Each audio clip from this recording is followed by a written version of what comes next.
stop.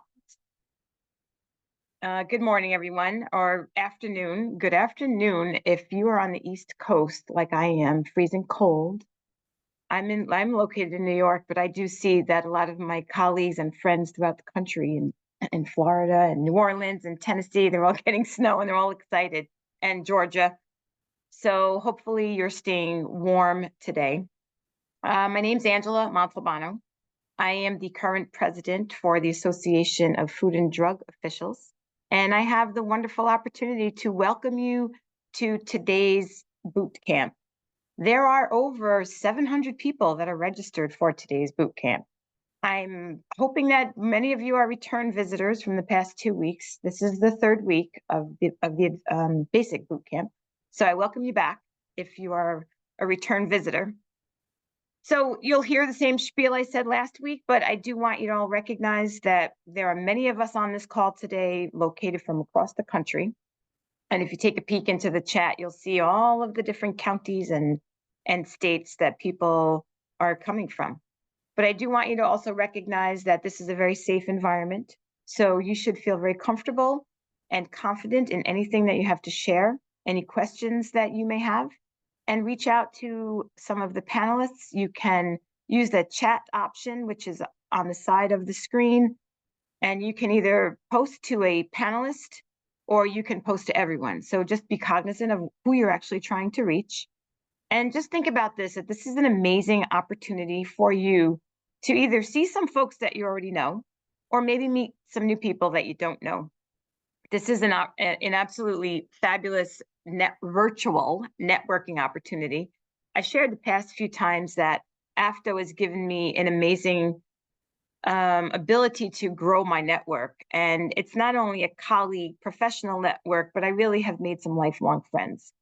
And some of them are on the line today. So I do strongly encourage you to meet some new people today. So recognize you have the chat box, like I mentioned, but there's also the Q&A box on the bottom. I'm sure many of you are familiar with the Zoom platform, but the Q&A is a really great spot to really put that question in there, because when you put it in the chat box, you can see how fast it flies by. And it's a little challenging. Sometimes they kind of go too fast, and they get lost in the shuffle. So if you have a question, feel free to put in the Q&A box. It's very helpful. And then for a little housekeeping, we have Amy Bonzel on the line today, and Autumn Shook is also on the call. You can see their phone numbers on the screen. I do advise you to take their names and their phone numbers, jot them down in case you have any kind of technical difficulty. You can feel free to reach out to one of them, and they will assist you as you're going about. And if we pop on to the next slide, we will have a couple of polling questions today. As we've done in the past few sessions, we asked polling questions. And the reason we're doing this today is so we can get an idea who's in attendance with us today, whether it's local, state, federal, tribal, territorial, or an other. And then how long have you been an inspector? Is it 2 to 5, 5 to 10, or 10 plus? So we'd like to get a feel for who's on the line, who our presenters are actually speaking to. And also it gives us a great opportunity to see if the polling technology is actually functional today. So I'll give you a few seconds to respond to those. And then once we have the responses, they will be shared on the screen as well. And here we go. We have 75% local, 23% state, 1% federal, and we have that other again. I'm dying to know who that other is. I'm going to ask Autumn, when this is all said and done, find out who the other is. I'm dying to know. All right, so then we also have the majority of you are from 2 to 5 years, which is perfect for this group, and then some for the 5 to 10 years. Sorry, I'm getting some kind of a cold or something today. My voice is a little raspy. All right, so there's the polling question. So obviously it's functioning. And then this is the agenda for today. It is a full agenda. And as you know, it does end around 4:30, I believe. So you have a couple of hours of talk today. But you should realize that when we have speakers on here, we're picking the cream of the crop. So we have wonderful speakers full of a wealth of knowledge. And their contact information will be on their slide, so you can also feel free to use them as a resource in the future as you move forward. And then we have a few objectives for the boot camp, and they are apply risk-based approaches to conduct quality inspections, enhance documentation skills of violations within inspection writing, and then recognize kitchen equipment for function and health significance during inspections. So once these presentations are completed, they will end up on the boot camp section on the AFDO website. We will share all of that information with you. And then the recordings will also be found once these have been completed. And at this point, I do hope you enjoy this afternoon, learn a lot, ask lots of questions, take down notes, and I'm going to pass this on to Jeff, our moderator for this afternoon. Have a good one, everyone. Thanks, Angela. Good morning, everybody. My name is Jeff Jackson. I am the Retail Food Program Section Chief at the Arkansas Department of Health, and I'll be your moderator for today. So I appreciate everyone being here. It looks like we have got quite a few participants, 473, so that's awesome.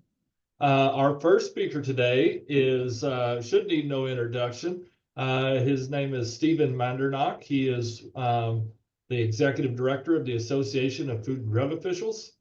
Prior to becoming the Executive Director in 2018, Mandernock was the Bureau Chief for Food and Consumer Safety at the Iowa Department of Inspections.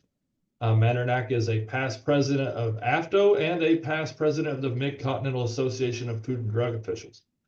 Steve's going to talk to us today about focusing on risk and share with us some insights from the Retail Inspection Data Analysis Project. Steve, take it away.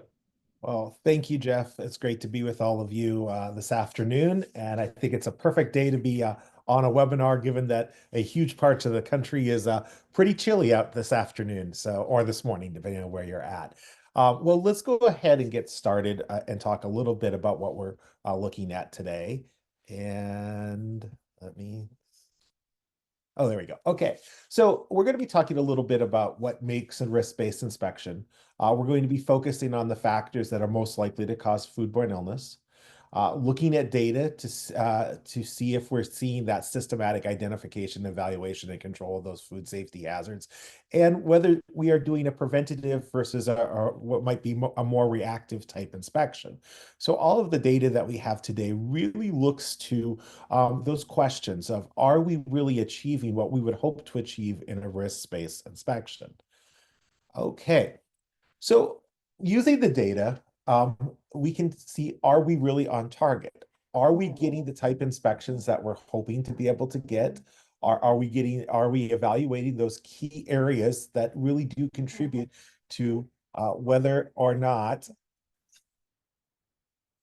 I may have a problem in this room. I may have two dogs that have decided to come in and fight. So if you hear them, I know Autumn will tell me. So we have, so once again, whether they contribute, we're actually doing those things that we would expect to do to reduce the possibility of foodborne illness during our inspections. So while we're doing this, I want to first thank the states and jurisdictions that have participated in providing us data for this project.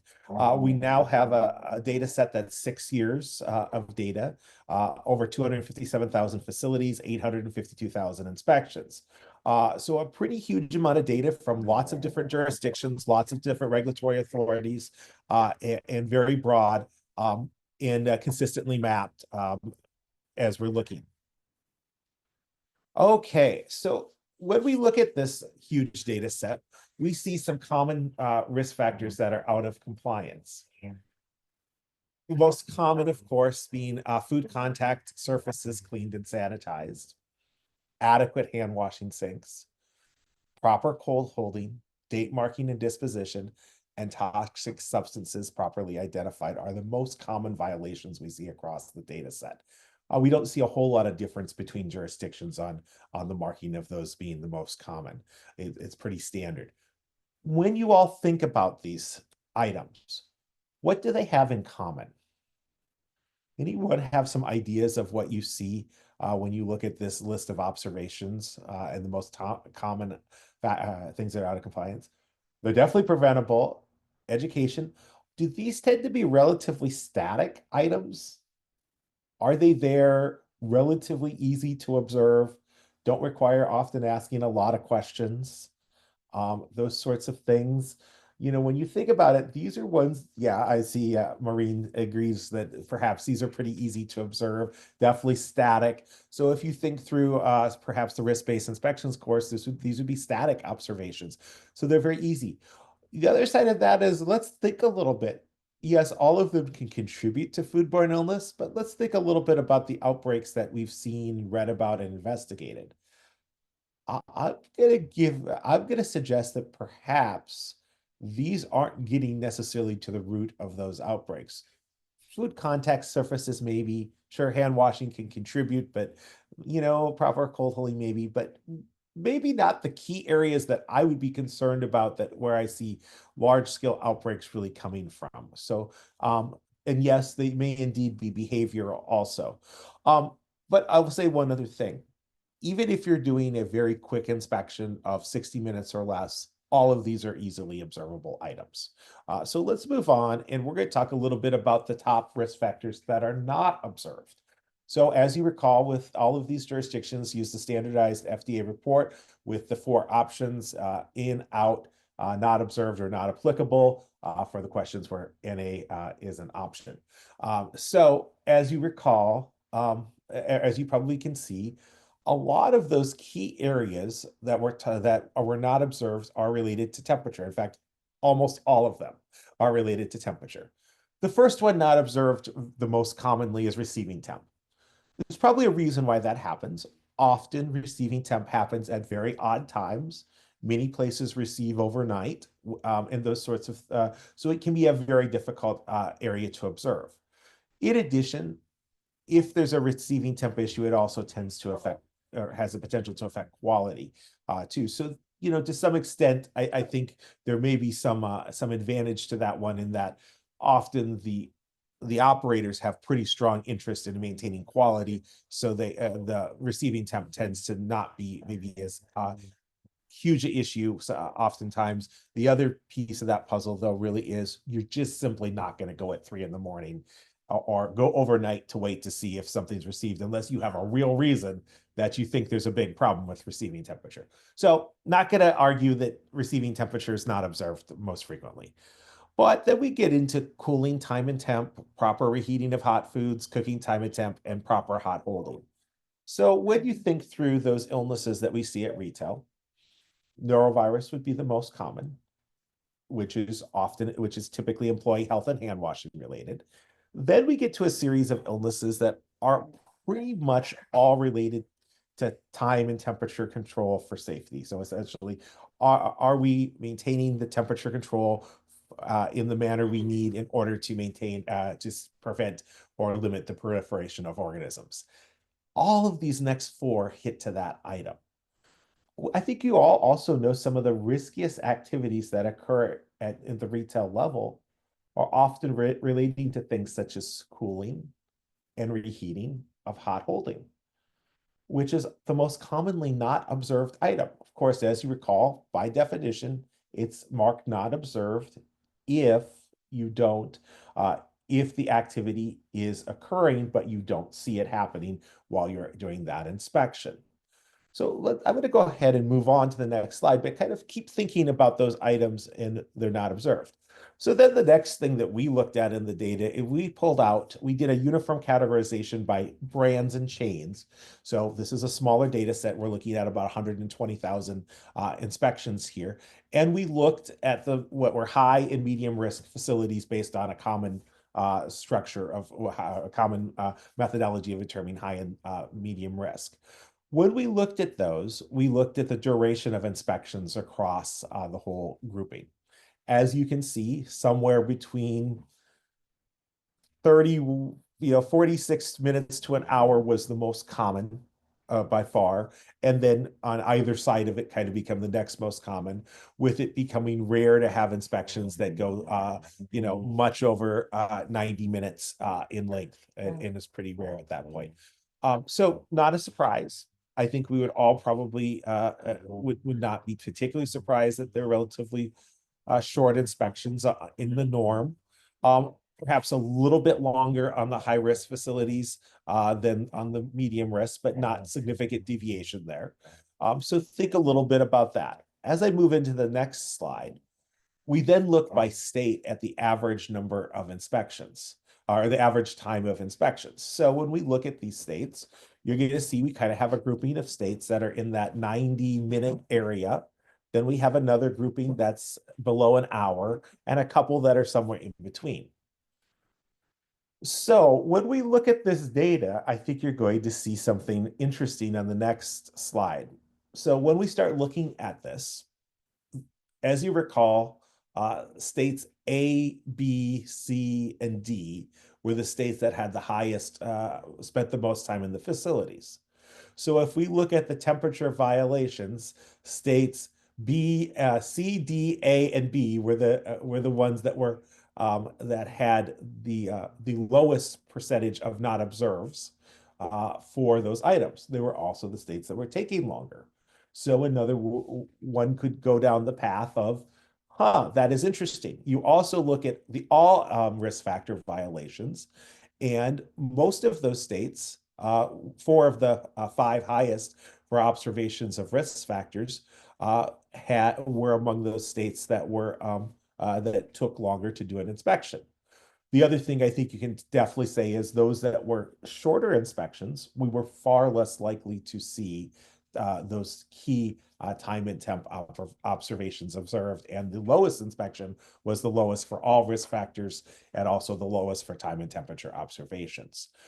So the thing one can make a reasonable read that the amount of time you spend doing an inspection does impact your ability to observe some of those very, very key areas that do cause many of the foodborne illnesses at retail. So let's take another look at this. So when we started looking at the observations in a little bit different way, and what happened is, one of the questions that I've often got when I'm presenting this data and talking a little bit about it is, well, we don't have time to spend 3 hours in every facility. I'm not sure that the data would say that you need to spend 3 hours in every facility. When we look at it, I think what we see is you probably need to be there somewhere over 75 minutes in those facilities that are complex and do have temperature as a real potential violation or a potential as an activity going on. I shouldn't even say a violation, but you probably, I mean, as you can see, there's marginal additional observation as you get up anything above 3 hours. And even, as you hit that 90 minutes, you've made significant difference. And when you get up to about 120, you've hit about the largest number of observations you're going to see, and then it becomes a little less, fewer observations going forward. The other thing I would note is, I guess we should also note is you're more likely to find observations the longer you stay. Not a surprise to anyone, but it doesn't actually continue to grow much above, once again, we hit about that 122-hour limit, and then the observations shortly thereafter don't really tend to go up any greater as far as it relates to out of compliance areas. So I don't think what we necessarily would come back from the data is that you need to be there for hours, but I think you probably need to be there for more than an hour in most cases to really get at those key areas. Okay, so the question that I really come to is, are we doing the things on those inspections every day that really observe those key areas where we see foodborne illnesses caused at the retail level? And I think we know. Illnesses at the retail level tend to focus on employee health, and they tend to focus on essentially temperature control. So if we do those two things well, it's much less likely that we're going to see an illness from coming out of a retail store or out of a retail establishment. And it takes a certain amount of time. I know you all are going to ask me some questions. What I can tell you is when I look at the average inspectional time, you're going to say does frequency, are those folks in there more often? The answer is a little bit all over the when I look at it. We're working on another study right now to actually pull that out better. But when I look at it at the states and jurisdictions and knowing what their frequency mandate was, there is some difference in length there, but I don't think that's probably the real determining factor. We're taking a greater look at that and looking to give you a little bit more definitive mathematical answer to that. But knowing who the states are in A through I don't think that's necessarily the answer there because there's a little bit all over. We have some very frequent states that are in those categories. We have some less frequent states. So I don't think that's necessarily entirely the answer there either. So with that, I think what I'm going to do is go ahead and send it over to our next to our moderator to come back so you all can begin some activities and discussion related to this topic. All right, thanks, Steve. As you know, I do believe this is great information. And so we do have one question. Need to I'll know take the care of dog's it. name too, please. So it looks So, like you're typing in. I have two standard poodles, and Cleveland and Carter decided now would be the perfect time to have a fight right in front of Dad after I took away their toy because they were squeaking it as I was about to begin. So they thought a fight would be even better. So they have now headed back outside to play in the snow, though. So, well, thank you for that great question.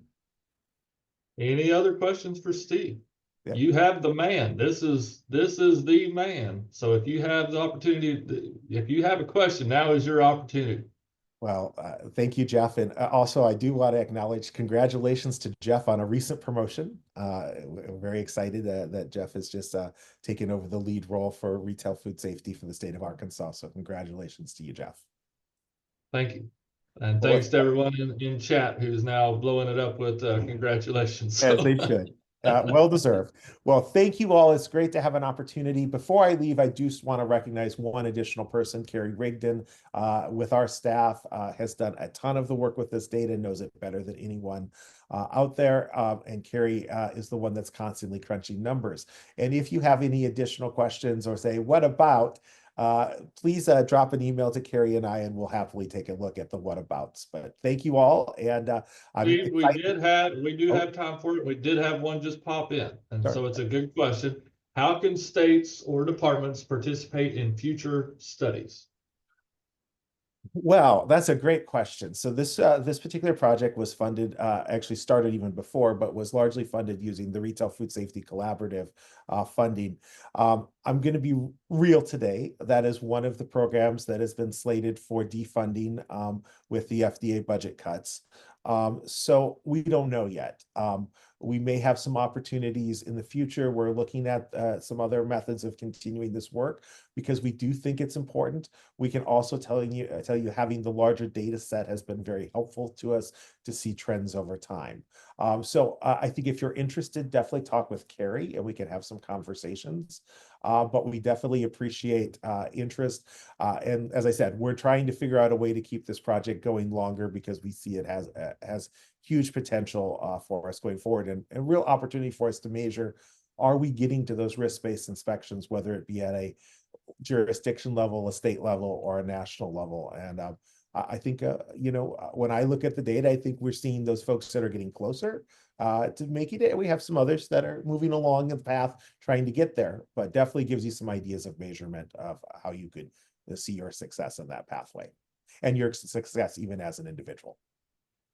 All right, looks like we have we got two other questions, but I want to take one because we just have a minute left. But how were enforcement inspections taken into account in the data as they might require less time? So we looked at routine inspectional data, routine inspections versus specific. So in other words, follow-up enforcement, etc. Were not encapsulated in the data. So that's how we looked at it to have a likeness in there. I see one last question. Great question, Scott. Thank you for the question. So I'm going to give you an interesting answer to this. I don't know. I think the answer is we're still trying to figure that out. This is food safety has not been an area. There's been a lot of priorities established. I will say the previous Trump administration was really pretty good for state and local funding. It was pretty good overall. And there weren't significant challenges in food safety necessarily there. So I don't see that as being necessarily a huge issue. But we're learning. I think as the leaders come into place and we see that, we'll know more. But hopeful, I think, would be the best answer. And truthfully, food safety overall is not a very partisan issue. There may be slight differences on the periphery on how people do it. And in all honesty, these budget cuts were all Biden administration proposals. That are having pretty drastic impact in lots of different things. I see one other question over in the chat asking what kind of software. There were multiple types of software that were used by the jurisdictions that were doing the work. Several of them were USA Food Safety. Some had their own systems. And there was another system that's in use by 2 states, and there's I believe in digital health department. So a variety of different systems out there in use. It was not system specific. What we were really looking for is all the systems had the capability of being able to pull the data, track in the same level, and would match well to the standardized FDA inspection report. And they were on a relatively recent version of the food code. I'm not going to say the most current, but we were looking at certain key provisions had been adopted. Yes, the slides will be available, and we cannot put that slide up again, Fet, but I know others will be able to get you the slide deck so you can take a look at it. And with that, I'm going to turn it back over so we don't get late and let the others continue. And Amy, can you take a note and make sure we provide that information? All right. Thank you, Steve. Always great information. I enjoy it every time, and I've seen it 2 or 3 times. So I was thinking it was 30 times, Jeff, but well, it might be 30, 35 times, but I'm not really going to count no, that. and I will say this data actually has another 350,000 inspections in it. So it is a new data set, but it continues to hold. We're seeing a slight little shifts, but not huge ones. So. All right. Excellent. All right. So building off of Steve's presentation, we are going to go switch gears just a little bit and talk about risk-based inspection. So how do we focus our inspections to make sure that we're using up our time effectively and we're focusing on those risk factors? And to lead us through that, we're going to look to Adam Inman and Joe Graham. Adam Inman is the Assistant Program Manager for the Kansas Department of Agriculture, Food Safety, and Lodging Program.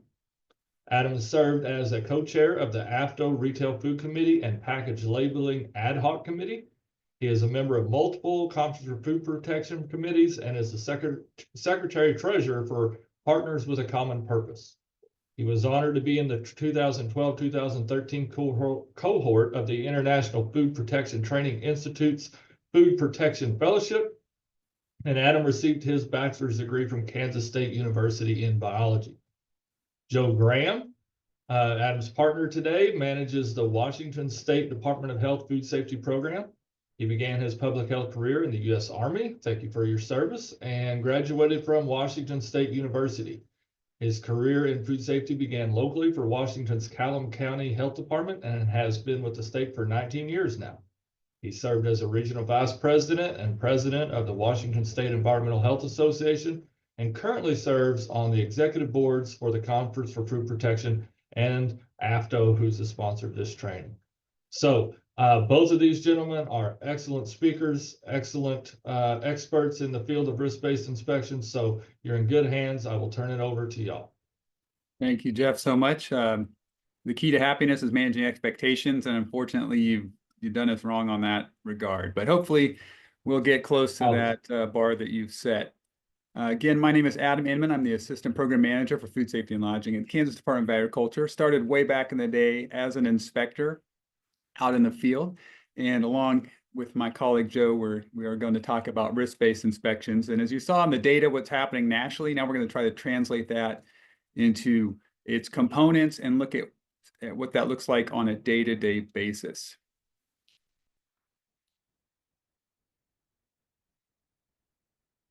So the objectives for our session: understand the basic principles of a risk-based inspection, learn strategies for prioritizing your inspection. That's also known as becoming more effective and efficient, and learn strategic questions for determining code compliance. So Steve touched on this in his presentation, but let's review this. What is a risk-based inspection?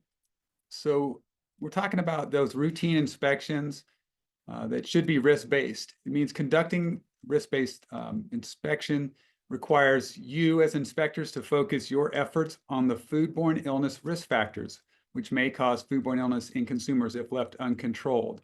And hopefully these are familiar for you. If not, we'll review them. Those 5 foodborne illness risk factors are food from unsafe sources, improper holding temperatures, inadequate cooking, contaminated equipment, and poor personal hygiene.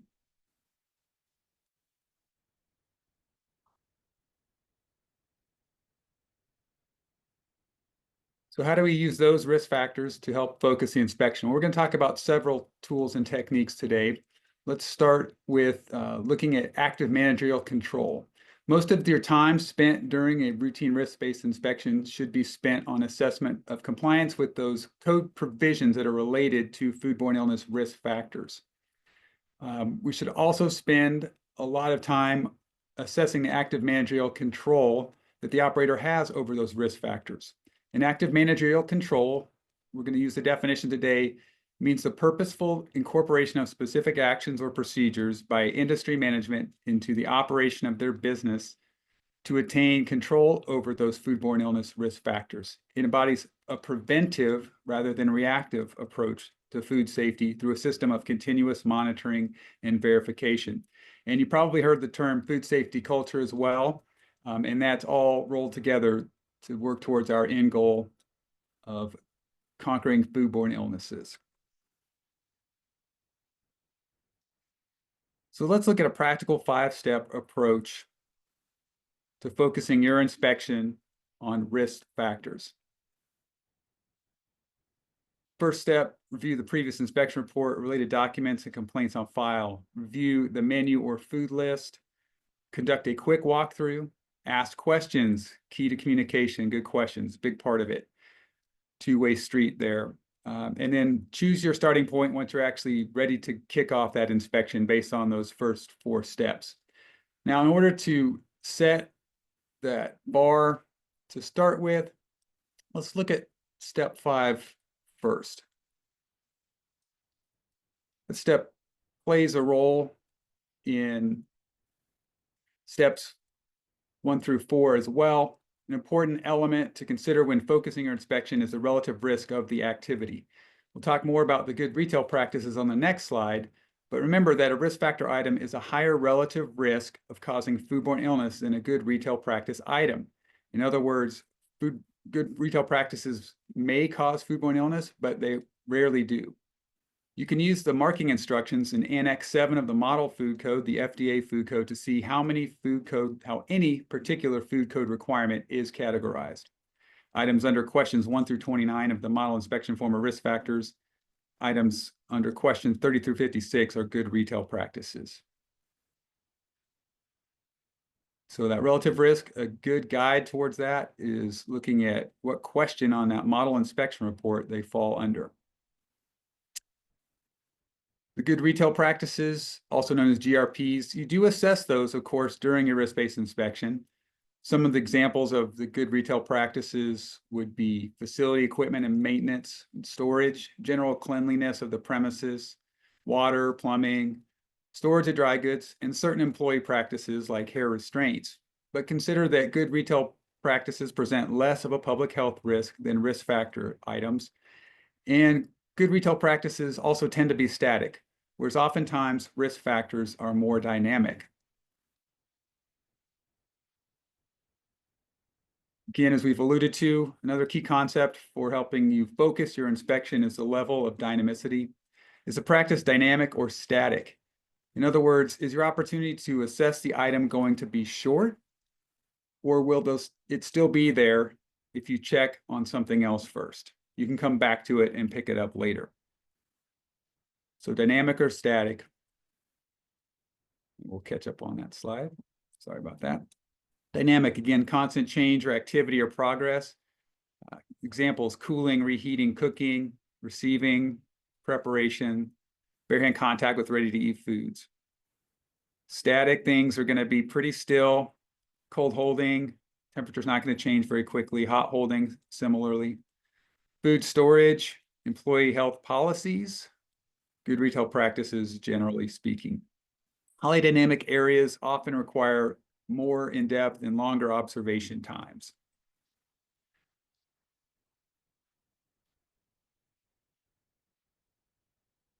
So let's look at these 4 scenarios in light of dynamic or static, and recognizing that it's not a binary choice. There is typically a spectrum. Things may be more dynamic or less dynamic, more static or less static. So we're going to pull up a poll, and we're going to look at these 4 scenarios and want you to pick, using that Zoom poll, which one you would consider the most dynamic. So raw chicken stored above raw fish in the reach-in cooler, an employee placing raw meat on the grill and preparing ready-to-eat foods on the line, an employee stocking foods in the make table for lunch rush, or old food debris on the in-use tongs by the grill.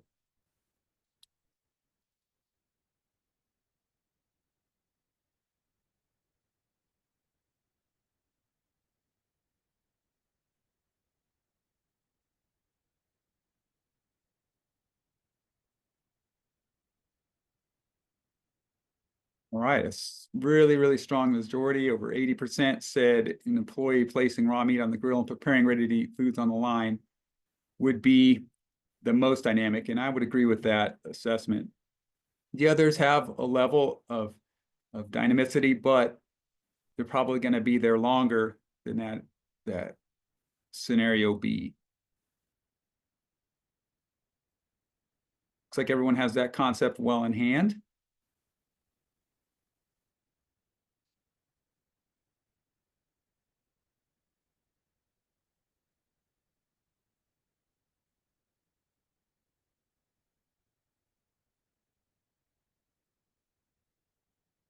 Now let's go back to step 1 of the 5-step process and talk a little bit about reviewing past inspection reports. These, of course, can help you detect patterns of noncompliance, a lack of active managerial control, and even gaps in your or your predecessor's opportunity to assess critical processes.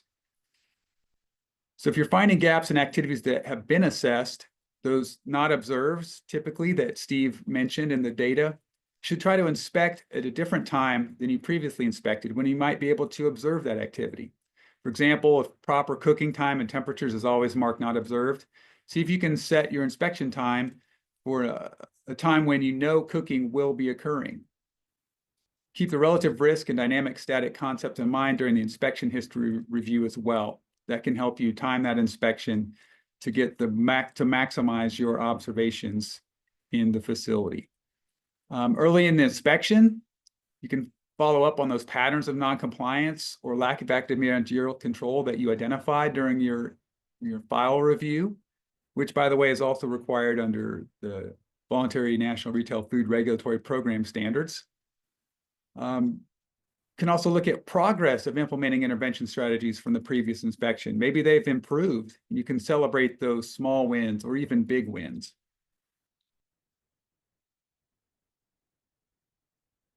So keep that menu review important, or the inspection file review in mind. Do not short sell that one. Also, don't short sell the menu review. Step 2, reviewing the menu can add a lot of value to your inspection process, especially when you do it before you arrive at the establishment. You can often find menus online. You might find menu clues in previous inspection reports or Facebook, website, etc. Even if you can't find the entire menu, you can get a good sense of the establishment, especially if you haven't been there before. Reviews or posted pictures can show you some clues as well. Maybe you're looking at specialized processes to assess unusual or unfamiliar foods that you might need to research so you can hit the ground running. And then, of course, checking maybe they're doing some undercooked or raw animal foods that would require a consumer advisory. Might even be able to find the operation as a ghost kitchen or similar type of operation. So you can have the most information going into that inspection to, again, help maximize efficiency and effectiveness. Now, Joe, let's go ahead and discuss the next steps in the process, that quick walkthrough. Okay, thanks, Adam. We're going to go ahead and go into the next component. And that third component that of the 5 that Adam showed was the quick walkthrough. Okay, so this quick walkthrough is literally a walkthrough of the kitchen, and you're going to go very quickly, about 2 to 3 minutes. We literally mean a quick walkthrough. It's going to help you identify the critical processes that are being conducted at that time, so then you can prioritize what you're going to focus on during the rest of that inspection. You can prioritize food processes, employee activities. So normally in a quick walkthrough, you won't stop and address the issues that you see. You'll hit those during your inspection. Now, there are a couple exceptions. One example could be if there is bare hand contact with ready-to-eat food that's immediately going to be served, then you need to stop that. That can't go out. That'll go out to the customers. They'll eat that food. So there are times you need to intervene during the quick walkthrough, but normally you don't need to. And keep in mind, it's only 2 or 3 minutes. Most of the things you're observing during that quick walkthrough are going to be there when you complete your quick walkthrough. Now, before you begin, though, you need to make sure you wash your hands. It's good public health, of course. It sets an example for the staff in the kitchen, and it's best to choose a hand sink with a view of multiple areas. You're already starting your observations right now. Even as you're washing your hands, you're starting to observe, find out what's going on, and the things that you see during your hand washing will impact what you prioritize. So keep that in mind as you're looking around you as you're washing your hands. And you can see a lot during that hand washing time. You can see employees and other things as you do that. And you can also have a conversation with the person in charge during that too, to ask some questions about what's going on during the kitchen at that time. So what you're looking for as you do your quick walkthrough is you're going to be considering what things are static or dynamic, and then that relative risk, the risk that's relative to other activities. Keep that in mind. It's an important part. We're not looking at just risk, we're looking at relative risk to those things that are happening at the time that you do your quick walkthrough. You're going to rank their dynamic and your higher risk activities as a greater priority than those that are static and lower risk. And you're going to be looking at hand sinks, where they're located, looking at where staff are actually, what they're doing, where they're located, looking at food. Is food being reheated? Is it being cooled, cooked, prepped? And sometimes you might get a preliminary temperature depending on the situation. Generally, if something is static, you can go back and get the temperature. But with cooling, it's a critical time. And if there's other things that you've observed during that quick walkthrough that are going to take quite a bit of attention, and you know you're not going to get back to that cooling food for a while, maybe grab a quick temp, make a note of it so you can take a later temp and see if they're going to meet that cooling curve as required in the code. If you don't need the temperature, though, it's static, you can go back and get it later. Ask questions. That's very important. You're not just making observations during that quick walkthrough, asking the person in charge, asking the employee, maybe it's not clear what they're doing, or maybe when a food will be done cooking. So ask those open-ended questions about prepping and cooling and reheating, receiving. Again, very quick, but you can ask those during a quick walkthrough to get a feel for what exactly is happening with the observations that you're making. So again, evaluate that risk relative to all the activities in the areas that you've observed. You may have observed 3 high-risk activities, but what's the highest risk and what's the most dynamic? And it could be the cook line, it could be the prep area, it could be an area where people are working. Dish area, I would say rarely is going to be the first place you go. There could be exceptions to that. Maybe it's a mid-afternoon inspection and they have distinct meal times, and so there's not a lot going on, and there's something a little more dynamic, and maybe they're thawing some food in the dish area. But most of the time, you're not going to start your inspection in the dishwasher. That tends to be lower risk and static compared to other places in the kitchen. So now you've gone through this quick walkthrough and you've decided the order that you're going to inspect. Now you're going to look for some prompts in different parts of the kitchen that could lead to you observing violations of the code, or also observing where places aren't having active managerial control, where the management isn't working harder to prevent those risks. So that's your goal, is to find these prompts. So we're going to spend some time talking about various prompts and the rest of most of the rest of the time that we have in our presentation. We're going to talk about specific prompts to look for in various places within the kitchen. So the basics of a risk-based inspection really is to determine the relative risk in those static versus dynamic activities. And that activity, that observations that you're making of these relative risks in static versus dynamic activities, that doesn't end after your quick walkthrough. That'll give you the information that you need to decide on the highest value area to focus on first. But during your inspection, you're going to continually be making observations. You're going to continue to evaluate relative risk and static and dynamic activities. There are times during your inspection that you may be observing something static. Did I say something wrong about dishwashing area, dishwashing area? All right. I was just seeing the chat pop up down there. But during that inspection part of your, the time you're there after the quick walkthrough, you may see something happening. You might be observing a slicer, a deli slicer. It's not in use. But you're looking at it for cleanliness. But as you're doing that, you see an employee over your shoulder, maybe returned from a break. That's a perfect time to make sure the employee washes their hands. The deli slicer is not going anywhere. There's nothing happening with it. That's a very static thing. You can go follow that employee and observe a hand washing of while you wait to go back and finish your inspection of that deli slicer. And just like on this slide here too, another example is a cook cracks some raw eggs at a grill while you as the inspector are checking steam table temperatures. Steam table, sure, it's important for hot holding, but it's more static. There's an opportunity then for hand washing that you could miss if you focused on the steam table instead of taking a minute to go observe that employee washing hands. Now, Adam is going to take back over and talk about some more areas of focus and some prompts that you can consider as you decide how to focus your inspection. It's Joe. And I like to think of it as option quarterback. If you like football, we just had the national championship game. And I would consider that basically a de facto national championship for Kansas State University based on the quarterback, but perhaps that's debatable. But as Joe mentioned, we have to read the room. We have to see what's going on. Sometimes we're maybe a little bit sneaky. We're taking temperatures in the make table, which needs to occur, but we're really using that as an opportunity to observe other practices.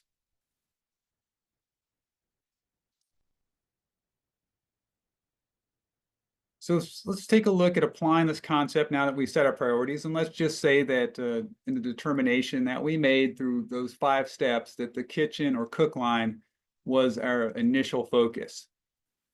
Let's look at how we can use these prompts and strategic questions to help adequately and thoroughly assess those areas for code compliance. So in the general order of risk, these are 4 kitchen or cook line prompts that we can use. The cook's behavior and food out at room temperature would be generally dynamic areas we'd want to focus on. The 3rd and 4th areas are typically static. So some cook line prompts: cook behaviors, handling raw meats, touching trash cans, picking up items off the floor, using bare hands with ready-to-eat food, continuously using one gloved hand, moving back and forth between stations, just all over the place. What are they doing? Are they washing their hands when they need to? Do they seem to have any idea of what's going on in relation to cross-contamination, poor personal hygiene particularly? Food at room temperature, are they attempting any type of hot or cold holding at all? Is it marked with time? Are they using time as a public health control? If it is a time temperature control for safety food, are there any employees near the item doing prep work so that it's part of that preparation allowance under the food code? Or is it just sitting there kind of forgotten about? Assessing those types of things. As we get into the more static areas, food in the refrigerated prep tables and steam tables. We're going to look for fried or hot items in the hot holding. Might be hard or crusty on top, indicating they've been out of temperature for a while. Discoloration on top of the items. Hot holding on the grill. Excuse me. Items stacked too high in the refrigerated prep table. Maybe that's overstuffed and overstocked, and they're blocking that airflow, and we're seeing temperature areas. Might even be overwhelming that equipment's capacity. Looking, of course, for raw animal food, raw meat storage, stacking in these coolers. Thinking about, would that be a cross-contamination issue with ready-to-eat food? Eventually, if we have time, we can look and see if there's any items that might be issues with date marking, Listeria monocytogenes control, items shoved in the back and forgotten about. You know, again, date marking is not our job to find a specific violation. It's to assess that overall control of the issue. So that one off here, does that indicate a systemic issue or pattern of a problem? Or is it just that one thing that, yeah, they could improve, but it's not a particular concern? But let's go ahead and start assessing their date marking process and procedure in general. So we're going to work from highest risk and most dynamic to lowest risk and least dynamic. And knowing that you may need to come back as new information emerges, or you may be satisfied with how you've assessed that particular area once you've gotten through those highest risk, most dynamic items. So let's put this into practice with another Zoom poll, another scenario. So here's a cook line example, and we've got 3 areas, area A, B, and C. So at area A, we've got the cook at the fry station. He's wearing gloves, just got done frying up those tasty French fries, and he's going to put that wonderful seasoning in the bowl and get them ready to be fully seasoned. In B, the cook has gloves on as well. He's cutting up cooked chicken for a wrap. And then back in the back, your eagle eyes notice that there's a cook in the far left doing hand washing. So maybe start your internal clock monitoring that. And the manager's also there at the far end observing his employees. The 2 cooks side by side at the right side are cooking on the grill, which is on the left side, and then going over to the refrigerator prep table to top the food items that were just cooked. So which is our first area of focus? What is your opinion there?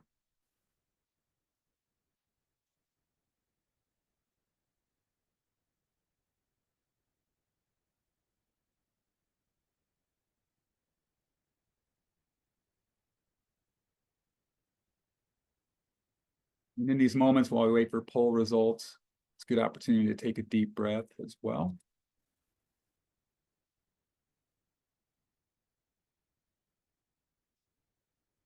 Ooh, got a split decision here. The plurality slightly chose B as their focus area. And then slightly fewer at 42% said area C. Area C is going to be of more interest to me. Employees A and B have gloves on. Look to only be working with ready-to-eat food. There's more risk. It's a higher relative risk of cross-contamination and hand washing issues, glove misuse, and even cooking. Remember, cooking is oftentimes marked not observed. We might be able to grab a quick cook temperature. So there's a lot more relative risk items and higher, more dynamic things going on in area C.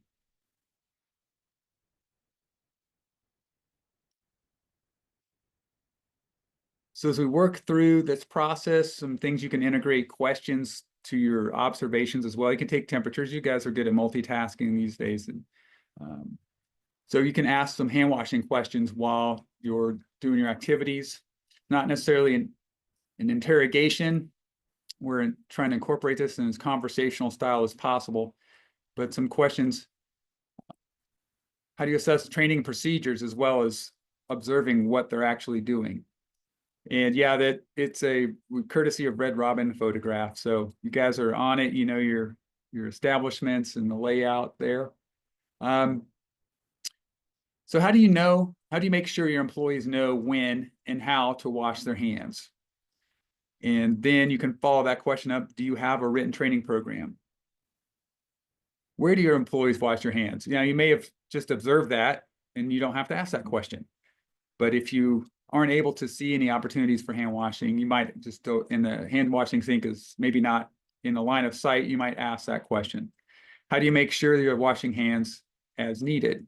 So that gets to the monitoring and verification activities. How do you make sure your hand washing sinks are properly stocked? Do you have policy or procedure for that? Do they have a training that, yeah, if anyone sees that something is out, they notify the manager, or they're just empowered to go ahead and fix that issue? So asking these kind of open-ended questions that get you to the more thorough assessment of everything that you're trying to assess. These questions are open-ended, so the manager isn't led to the right answer.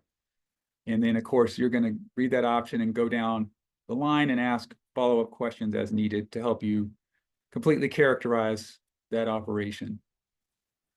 So when you're at that grill cooking service or cooking surface area, some more questions that can help you assess issues that are common. What foods do you cook from raw?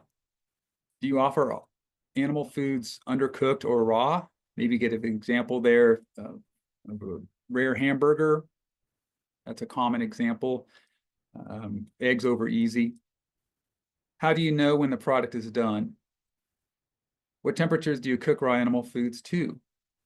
Do you have a thermometer? If it's in their sleeve, you already know that answer, so you don't need to ask that question.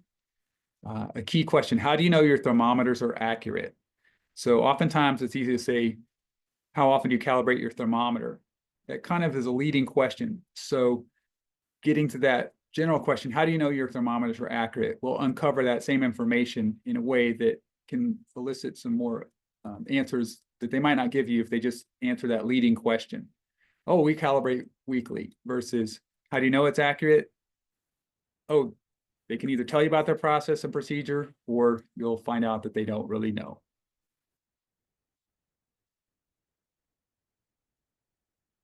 Food on the steam table.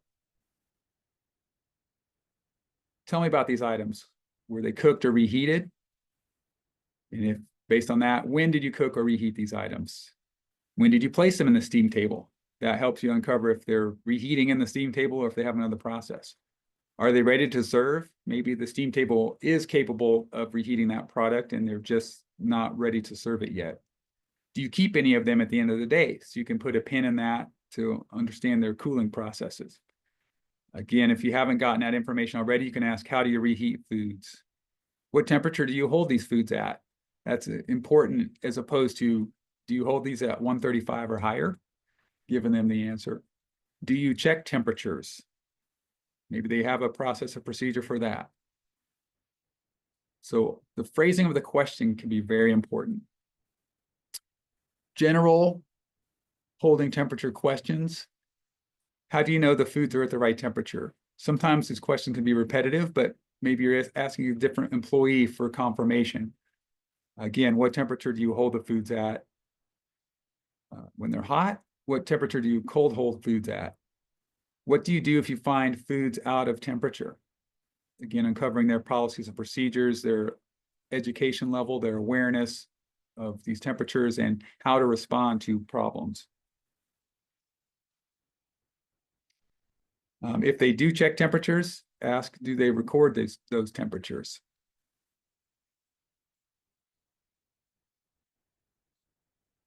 If you do identify that they are cooling, ask, what foods do you cool? Sometimes you have to rephrase them to get at the common understanding. How do you cool them? What's your process for that? Do you have any foods cooling now? Are there any hot items left over from yesterday? They may not see it as cooling. They may see it as cold holding because they took it from the hot line and put it into the walk-in cooler. What do you do with foods when they're removed from the steam table? What are the cooling requirements? You can get at a technical level, either their corporate policy and or their knowledge of the food code requirements for cooling.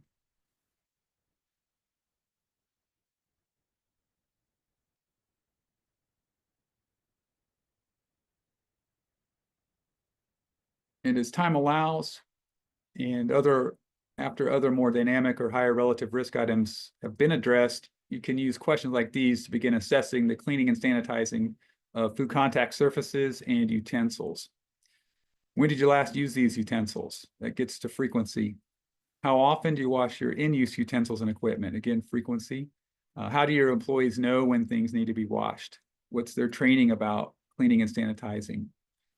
And utensil use. How do you make sure things are being washed as needed? So plain language, trying to tailor that message to that end user, trying to be effective rather than trying to sound smart, can help you start to begin your assessment of food contact surface cleaning and sanitizing. And with that, Joe, let's jump to the next area. Excellent. Thanks, Adam. We are now going to move to the prep area, which I'll be discussing next. So just like at the cook line, you could have chances to check food temperatures, utensil use and storage, and also cross-contamination prevention. If there's active food preparation happening, observe how they handle those ready-to-eat foods in particular. How, when, and where food employees wash hands. And of course, you should also ask how they clean and sanitize utensils and equipment after use. You may have some opportunities here to talk about food source a little bit, or other questions like, what happened to the food before it got here? Where's it going next? That process-based kind of approach. And also to keep in mind that you should be also asking management how they are checking the things that you're observing right now so they can prevent these when an inspection isn't happening. Keep that active managerial control always in your mind.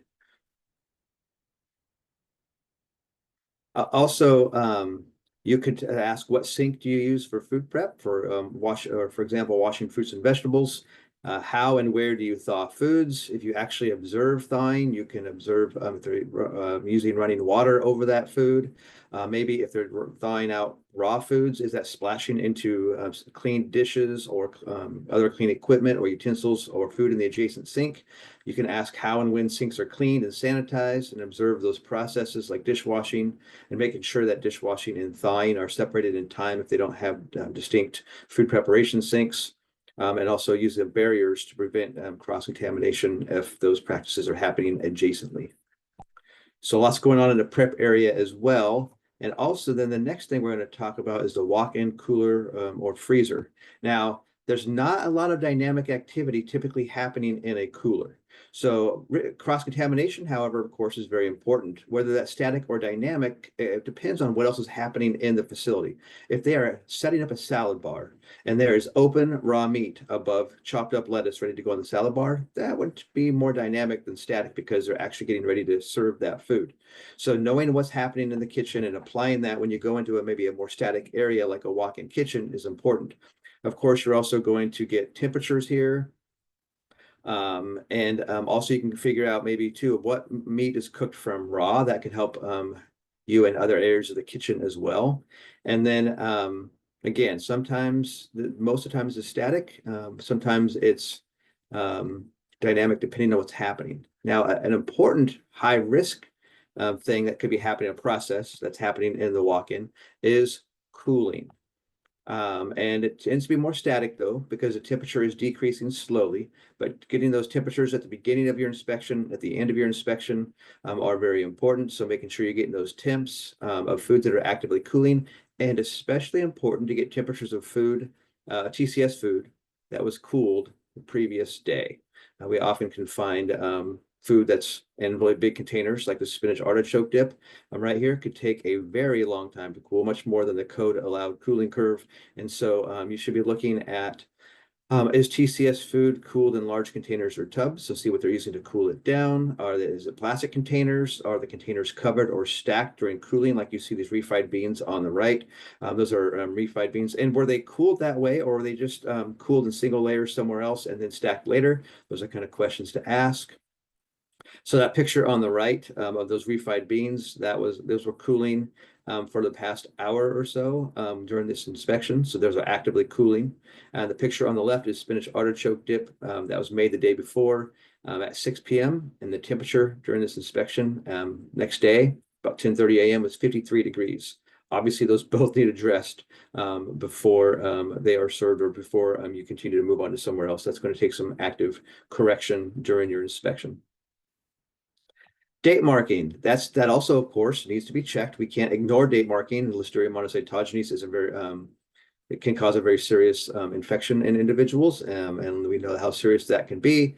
But date marking is static, so keep that in mind. But then some things that could lead you to further investigation would include, are there worn or illegible labels? The label obviously wasn't put on anytime recently. It's an old label, as it's completely a very old date. Multiple date stickers stuck on top of one another. No labels at all, of course, indicate no date marking. And then so those are things you can look at as you are observing cold holding and looking at date marking part of cold holding.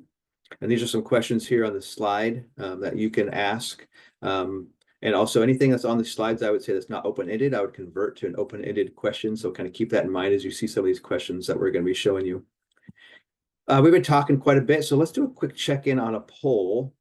Which area tends to be most dynamic? The grill area, the walk-in cooler, warewashing area, or dry storage? Again, which area tends to be most dynamic?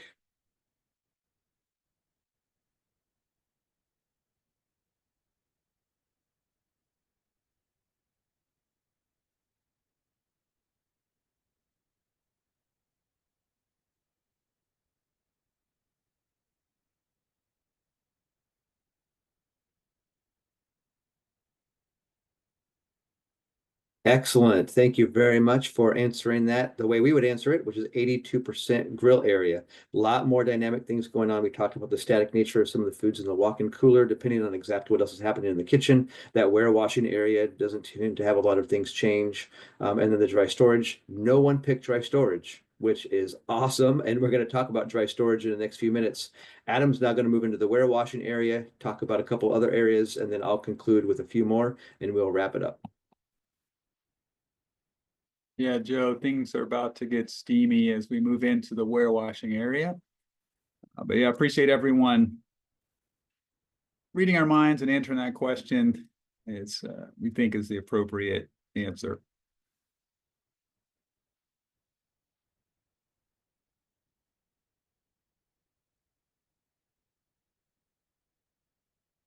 Again, activity is the main prompt for this area, not particularly a question to start with, but if there's nothing else going on, you happen to be in there at a time when things were pretty slow.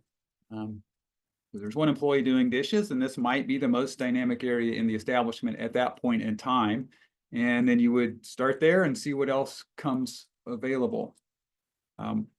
Watching for employee behavior is probably the highest risk element here. Maybe the nearest hand sink is not really that close. So what are they doing after they're handling soiled dishes, including wait staff? They might be bussing tables as well. The warewashing equipment itself tends to be generally static. Sanitizer buckets tend to run dry. Maybe there's leaking pipes, no test strips available. Those aren't likely to run away. You'll be able to chase those down later on if you need to. Now, obviously that sanitizer bucket is out and they're running through dishes at a high volume. You'll want to take action on that in a more timely fashion. But a lot of the items you'll see in a warewashing area tend to be more static. Some questions as you do assess that warewashing area. Tell me about your warewashing process. How often do you check the sanitizer concentration? That was a little bit leading, but sometimes you just have to get right down to brass tacks. Can you show me how you check it? How long do the dishes soak in the sanitizer if they're using a manual process? What sanitizer do you use? Remember, that's very important. The label is a law, so you want to look at that particular label and understand the requirements of that particular product, including detergents. Some detergents allow cooler water temperatures for washing, and a lot of sanitizers have different requirements for them as well, as far as contact time and water temperature and even acidity or pH, water hardness, come into play. You might need to get down to that level of detail sometimes. When do your employees wash their hands in this area? How do they know when to wash their hands? Some of those same kind of hand washing questions. Do you check the water temperature to ensure proper sanitizing? Again, temperature can play an important role in sanitizing for certain formulations.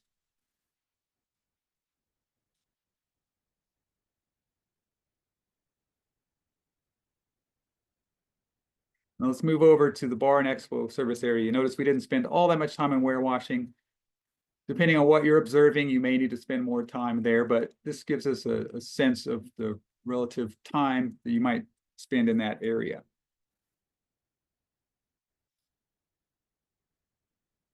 And real quick, before we leave that, I guess, Ashley, good question. The staff's supposed to wash their hands before taking equipment out of the sanitizer compartment. It would kind of depend on what they were doing before. If they're just in that warewashing process, they're getting that same level. We wouldn't require different hand washing. If there could be some outlier that they would come in and grab things out of the sanitizer compartment that's been soaking, that you might want to take a little closer look at, but it's generally not going to be required. It's just case by case. You'll have to make some informed decisions as you work through that inspection. But as we go back to the bar and expo or service area, that expo area is often called the area where the expediter or expo works in a restaurant, sometimes called the expo window. Looking at some prompts there. Again, employee activities is nothing new. It's going to sound familiar, but the employee activities can be the most dynamic in these areas. Equipment, pests, and chemicals, chemical-related issues are going to tend to be more static. Even adulterated items like small flies in liquor jars, we've all seen them. It's an easy violation, but the risk is vanishingly small. Bartender activities, usually that main prompt. So you briefly check the bar and build rapport with the staff. You can use that time to watch the bartender, especially watching when and why and how they wash their hands, noting if they're gloves, tongs, or just fancy little plastic swords or other suitable service utensils provided for garnishes. Bare hand contact is going to be a potential issue there. The highest relative risk is typically related, again, to poor personal hygiene. Not much time is needed in assessing the bar areas typically. Questions to help you to that end. Where do you wash your hands? If there's a hand sink right there, they should answer that question pretty easily. They may look at you a little bit funny, but you just want to confirm that they're not using a 3-compartment sink. Where do you wash the bar glasses and other utensils? Maybe they are taking it to the back room and they never use that sink up front. How do you garnish your drinks? How do you prepare fruit for drinks? Are they cutting those with their bare hands when they're prepping those garnishes? How do you keep small flies out of liquor bottles? If you see that might be a pattern of an issue, you can make some recommendations for changing that. But again, very low risk. Yeah, and you might have local, it's noted in the chat, bare hand contact for drink garnishes is allowed. There might be some local variations on that. You need to follow your jurisdiction's policies and procedures. But generally speaking, bare hand contact with ready-to-eat food would be prohibited, except as I understand it in California. And apparently drinks in Alaska garnishes. Yeah, and there's a lot of bare hand contact with ready-to-eat foods in bar areas. I would say that's a fair statement. Moving over to that expo or service area, employee activity again. They're going to get orders, get drinks. Sometimes they're getting ice in the cups and filling out all those drinks. It's similar to the bar area and other food prep areas from the standpoint of risk-based inspection. Focusing on employee activities, maybe you're adding chips into the mix on this one. Maybe they're doing the salad assembly.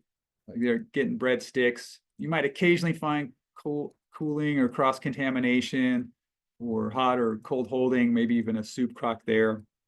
But you're going to assess those general activities and make the call based on the conditions that you see in that area. But typically, it's going to be a pretty small amount of time that's spent in those areas. Assessing them from a risk-based perspective. Similar questions. Where do you wash your hands? When do you wash your hands? How do you portion the food? I grab that big handful of chips, throw it right there in the basket. I grab that handful of breadsticks or rolls and get them out to the customers. Okay, and we've got a bare hand contact with ready-to-eat food issue there that we've uncovered. How often do you wash utensils? Maybe those are the forgotten utensils of the establishment and those tongs never leave. the area never get cleaned and sanitized. From that. All right, Joe, let's look at some other areas now, finishing out this risk-based inspection. That sounds great, Adam. Thank you very much. Yeah, we're going to finish this risk-based inspection portion out with a few more areas, and a few more prompts to talk about in various areas. As we mentioned earlier, that poll question that we had, very impressed that nobody selected the dry storage area as a place of risk. Dry storage is very static, very low risk, not a lot of activities. You might want to ask about adulterated items. You can make observations based upon smell or food debris all over products. You can look for packaging with chew marks or rodent droppings or standing water, those things. But I cannot stress enough how static this area is, how generally low risk this area is, and how important it is to spend most of your inspection time where the action is. I will also say it's not unusual for some new inspectors to kind of gravitate toward areas like this because they are simple and static.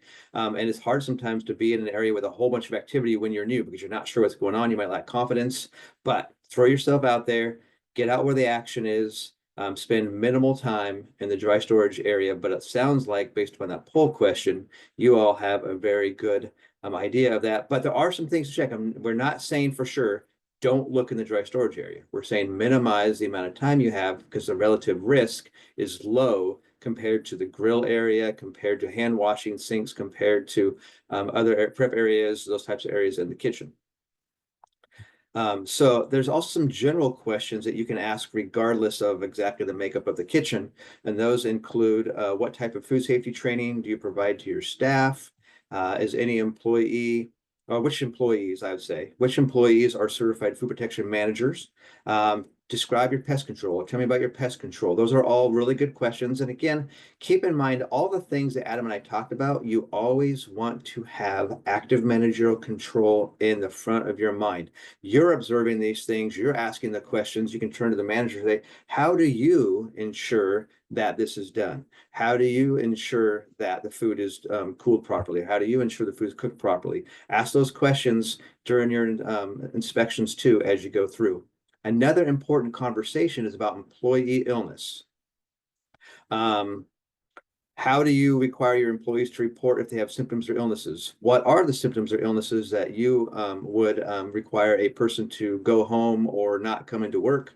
When can an employee who is sick return to work? What type of training do you provide your employees on illnesses? What's your policy? What are the big 6 foodborne illnesses? Those are all important questions, and you absolutely need to spend some time during your inspection on these because we're talking about relative risk, and employee illness is huge. It causes a lot of our foodborne disease outbreaks. So make the time, whether it's at the beginning of your inspection while you're washing your hands, at the end before you do your write-up, but make sure you take the time to ask about employee illness questions regardless of the facility that you are inspecting.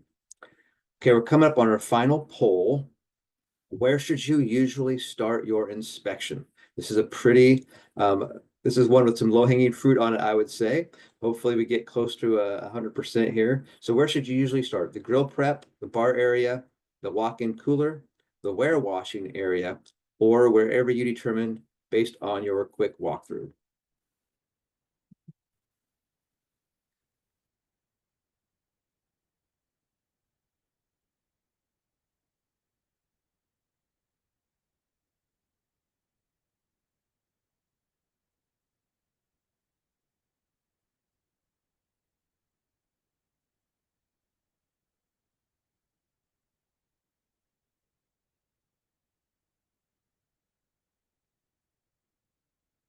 All right, wherever you determine based on your quick walkthrough. Now, I would agree as you look at these, and if you were to rank just the first 4, just the areas that we listed, grill or prep, bar area, walk-in cooler, warewashing area, most likely you would say a grill prep is where you should start.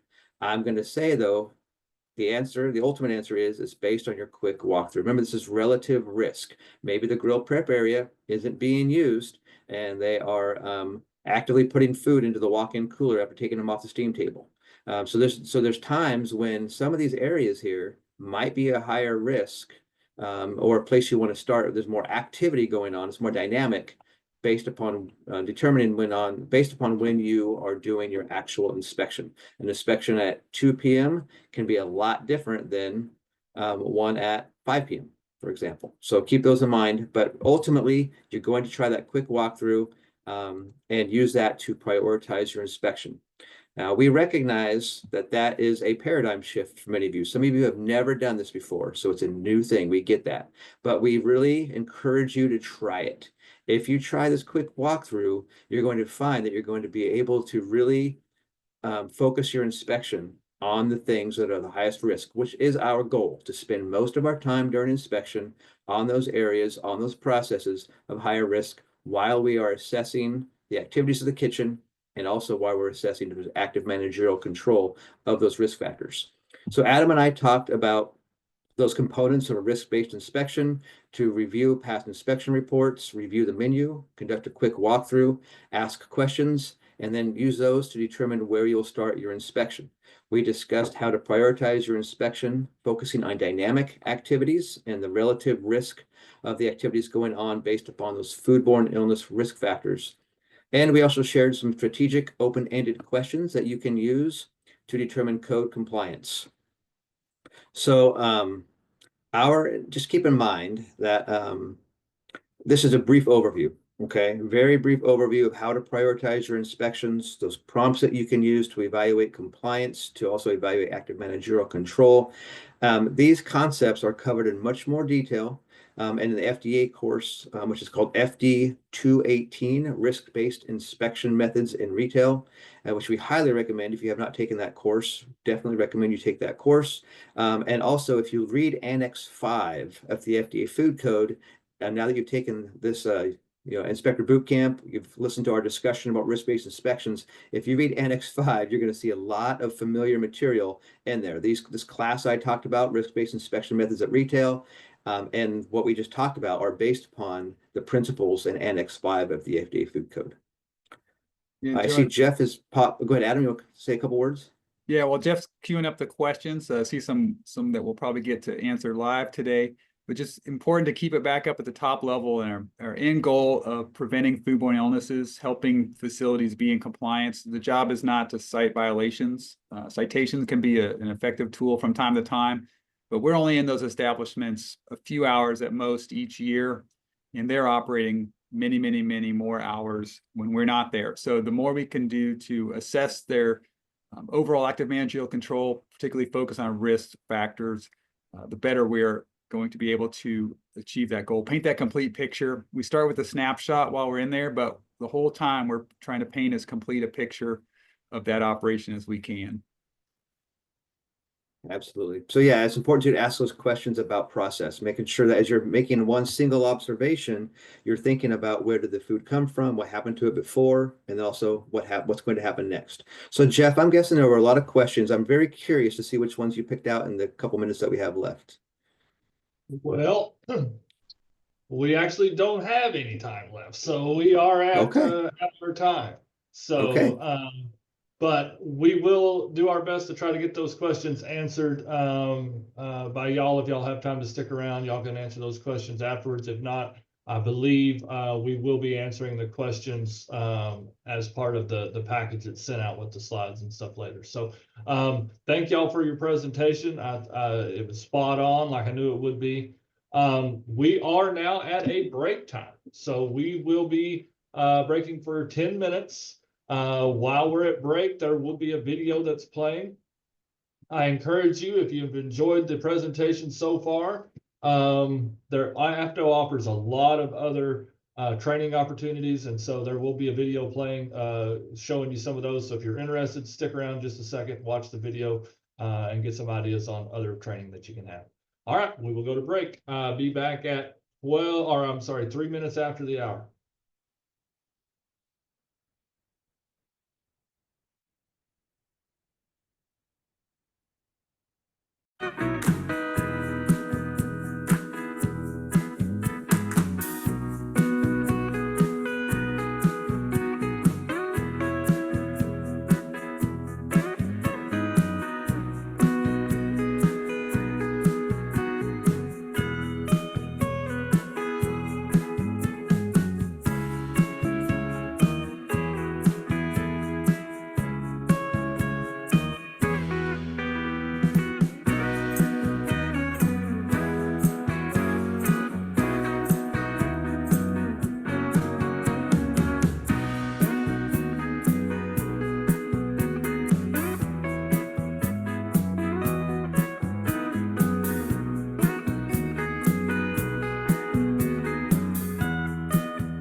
All right, welcome back, everyone. We will keep this ship sailing, if you will.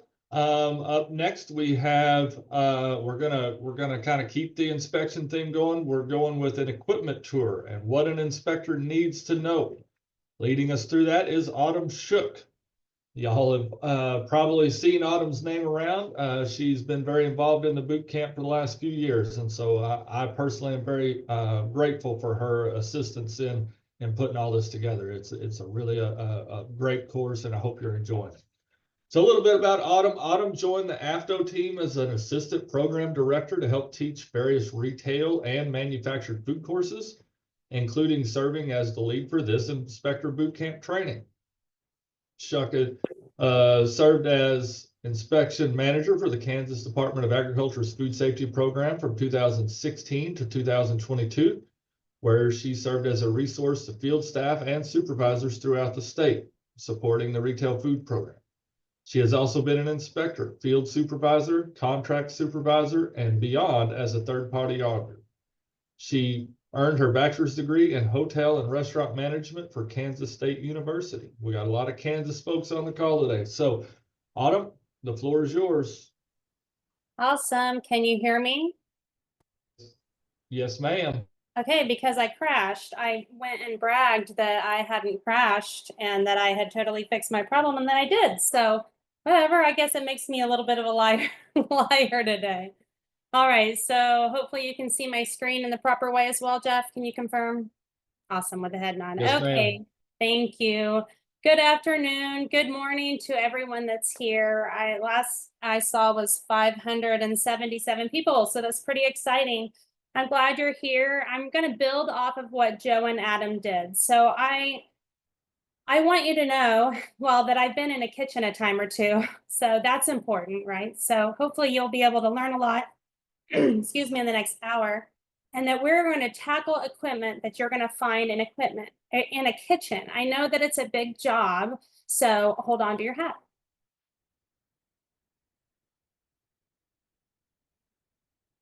Okay, picture this. You are a relatively new inspector. Maybe you've been on the job 6 months. You visit a restaurant in your assigned area to address a complaint from a consumer. The consumer mentions seeing cockroaches in the dining room. So as you head back to the kitchen to start the walkthrough, you pass through the swinging door and into the busy kitchen. Kitchen employees are scurrying around, fulfilling orders. You see clutter everywhere. There seems to be food sitting out of refrigeration on every single table in the place. They start to grab food and shove it into the refrigerators, and some are even running out the back door with containers of food. Wow. Can you say this is overwhelming? You walk around the prep table and you see employees standing on pallets because the grease on the floor is so thick. On the pallets are pieces of cardboard to help soak up any of the extra grease that make the pallet slippery. The back door is wide open, the radio is blaring loudly, and you think to yourself, where do I start? Where do you start? That is the question. Each experience is different. This scenario just described will be overwhelming with all the activity that you see. Today, I'm going to give you some basic knowledge of the equipment that you see so that when you're faced with an overwhelming environment, the equipment recognition won't be one of your worries. So when you begin your food safety career, we hope that you dive deep into the food science and food processes such as cooking, cooling, and reheating to gain your necessary knowledge for your daily work. All those things that Adam and Joe were talking about on the last presentation. So, but there is so much more to food businesses that you'll be learning on the job. One aspect that can be really intimidating is the lack of familiarity of the kitchen itself and the equipment that they use. So, receiving. If you see this, what should you do? Go ahead and drop into chat if you would, get the chat going a little bit, and tell me what you would do if you see this while doing an inspection. See if I can even find my chat. Got so many screens. Yeah, I can't see it. All right, here we go. Yeah, good chat. I see it now. Getting temperatures, taking temperatures. Yep, lots of that. It's going really fast, so I can't read all the great ones, I'm sure. But what I want you to do is listen to this video while some more chat comes in.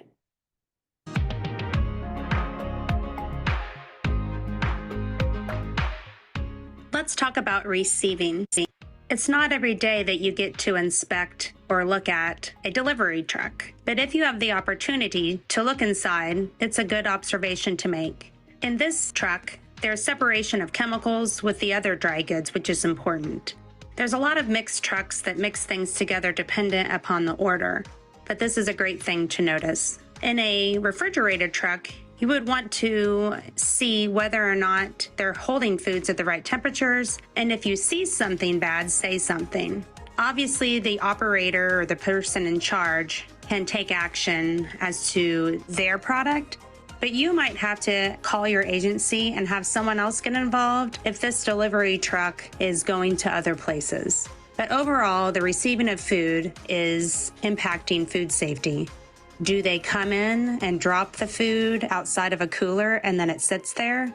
Do they go ahead and put it into the cooler? It just depends on what kind of relationship the facility has with their delivery driver. There were a lot of great answers in the chat, really covering everything that I mentioned in the video.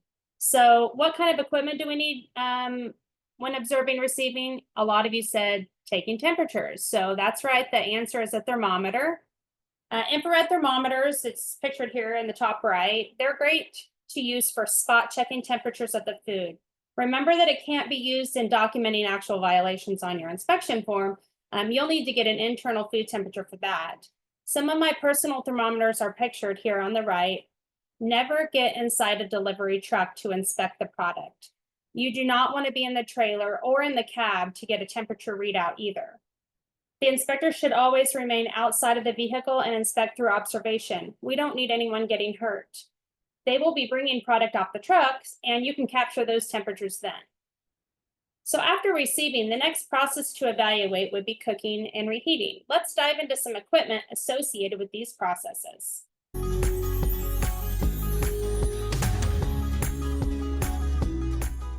We're going to be discussing several pieces of equipment that can be used for cooking or reheating in a kitchen. First, we're going to start with the stove. A stove is what you have in your homes, right? This one is a gas stove, so it has a flame that is direct heat, so it's quick. The oven in most homes, there we go, see the oven? It is indirect heat, so it's going to be slower. You can cook or reheat on a stove or in an oven. Stove's fast, oven is slow. So when you see someone using a stove or an oven, you need to ask what their process is and what process they're performing. So that way you can evaluate where they're at in the process. The grill can be used for reheating, but most commonly used for cooking raw animal foods generally. It's direct fast heat as well. They can control this by the knobs on the bottom, so they might be cooking one item here and another item here. You just have to kind of be aware that it has those controls and ask lots of questions. The flat top is very versatile and loved by many. It can do even more. So you can cook on it, you can reheat on it, and some people even maybe in a back corner are hot holding. They might start the process of cooking on a higher side, and then as it's done and complete, they're going to put it to the left-hand side that might be set at a lower heat setting to hot hold until it's ordered. It's kind of like a stage process. So when you walk up to this, you can't ever assume that it's just cooking or that they're reheating on it. You have to ask lots of questions. This is, in all of these, actually, cleanliness is important, but the process is actually the riskiest thing that you need to evaluate. If they're not cleaning things, it could create a pest issue. It could create some cross-contamination problems, but it's less cross-contamination than it is pest issues. Up above, you'll see a hood system. The hood system to food safety people is removing of heat and helping the condensation and the dripping of grease to stay off the food. the fire department loves the hood system for protection of the building, which is also important. But in terms of food safety people, we're interested in the cleaning of it and the functioning of it, not whether or not they have it. So to evaluate this, we want to make sure that it's removing the heat so you can hear it, the sound of the fans. The drip pan is going to collect grease that drips down from it being collected. Then we're going to need to make sure that they take it down, empty it, clean the surfaces in order to prevent anything from coming down on the food that's being prepared.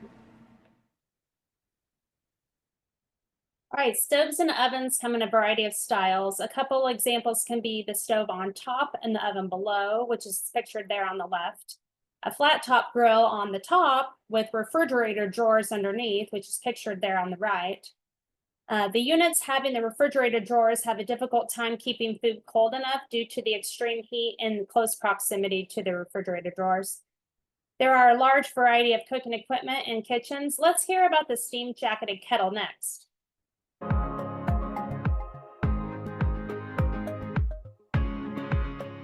So this is Kiera. She's going to talk to us about how she uses the steam jacketed kettle. So what we have here is the steam jacketed kettle.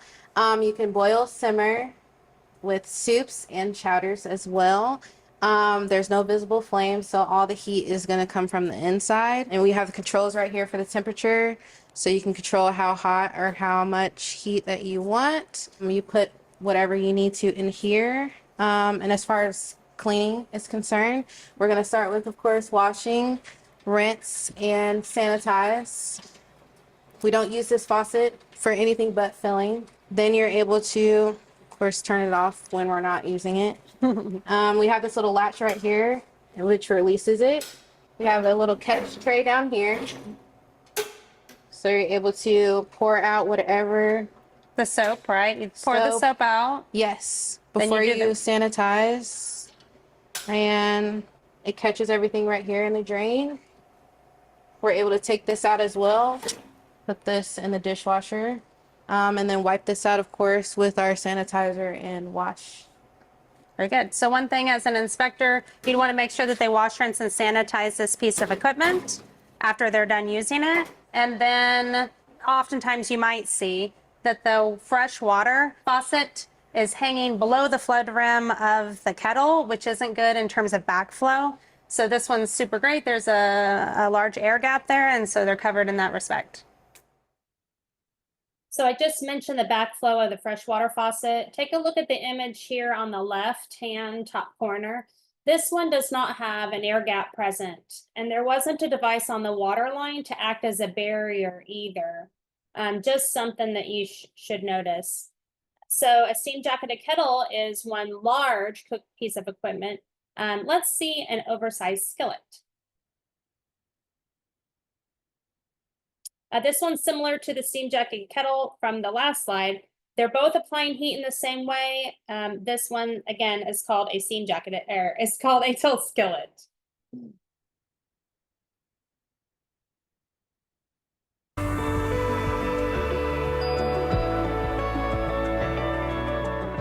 All right, we're going to speak about a combi oven, and Drake's going to show us what it can do.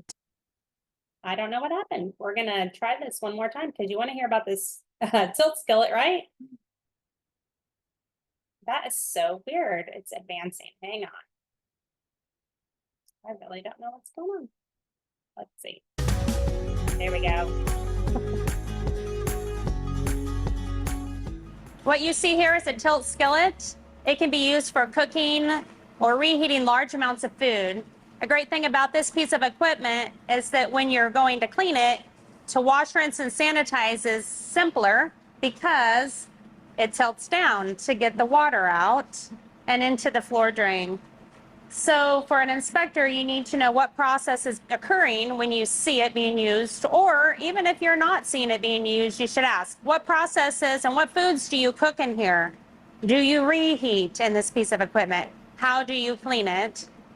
And this one is equipped with a thermometer, which is great. One thing for an inspector to know, I usually ask, are you using the thermometer, which is nice to know. What kinds of temperatures do you cook your foods to? So you can ask those questions, but you really need to make sure that they know to wash, rinse, and sanitize this piece as well, because although it's designed to hook on the edge, it's likely to touch the food and food contact surfaces as it's being used. So this entire piece needs to be washed, rinsed, and sanitized, or it could cross-contaminate the cooked food. And this can be removed, it appears.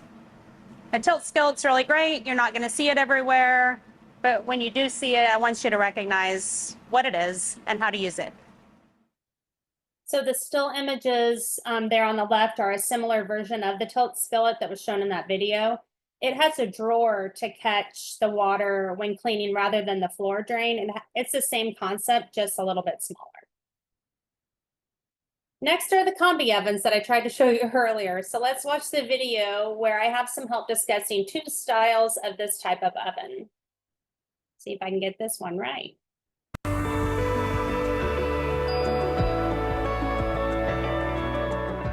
All right, we're going to speak about a combi oven, and Drake's going to show us what it can do and how he cleans it.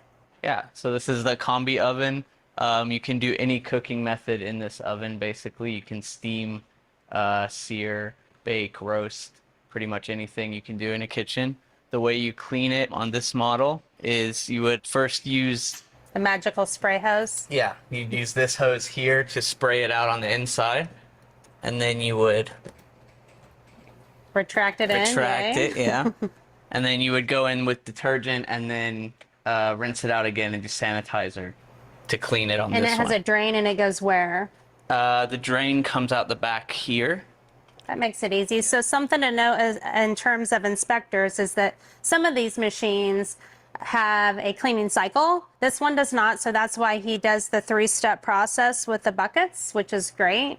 Another thing I think that's really important about this magnificent machine is that if it's not being used, an inspector should ask about it. They should ask, what do you cook in this machine? What kind of processes do you do? So not only do you cook, you could reheat in this machine.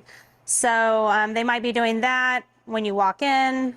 There's just a lot of potential here for you to talk about processes, even if you don't see it when you're here. So that's important to note. The thermometer that's inside, go ahead, you can pull it up. That's this. So you could stick it in the product and monitor the temperature. Where does it register out? Here, one of these three that aren't lit up because it's not on right now. But that's really nice, so that way they can monitor it from the outside without opening the door and releasing all the heat. So that thermometer, internal thermometer, is a really great asset to this machine as well. Okay, so this is something that they would want to make sure is clean. So they might find that the tip is clean, but you're going to want to make sure that the whole entire cord is clean, because it's going to potentially lay in and on food when it's in here. So that's something to note as well. Not just the thermometer itself, but the entire length. Drake is going to show us how this combi oven is a clean in place piece of equipment. It's a little bit different than the other one. It still does all the functions that he discussed, but he's going to show us how this one is a clean in place piece of equipment. What you got? Yeah. So it looks basically the same as the other one. All the controls are still here. The modes are digital on this one, more of a digital readout. The cleaning chemicals are stored in the machine on this pullout right here. This is the cleaning agent, and this is the rinse aid. And this arm is what's going to do the actual cleaning inside the machine. So to put it into cleaning mode, you have to slide it into place with these hooks on the back. And it just goes straight in the back like this. So when the arm is properly attached, you should get some different cleaning modes on the machine.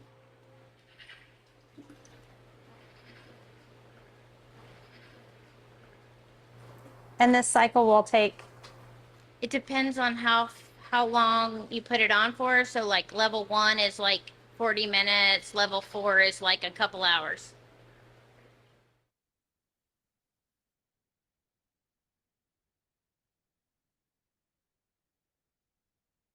Okay, all right. So you will commonly see these in schools and large grocery stores. They've become pretty popular, so I would like to show you another one used to cook whole chickens.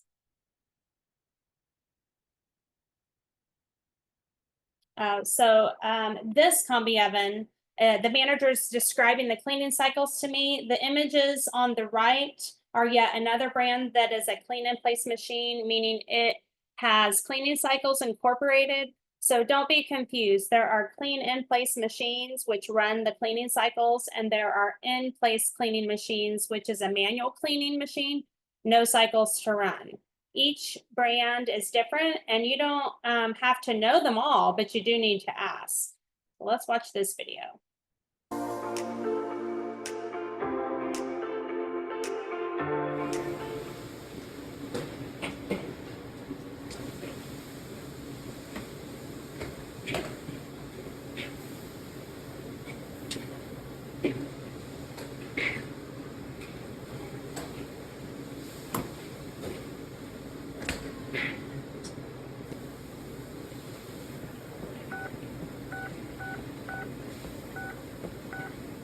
So you have the first one, which is just the 10-minute one, and it's only just to make sure there's nothing in there.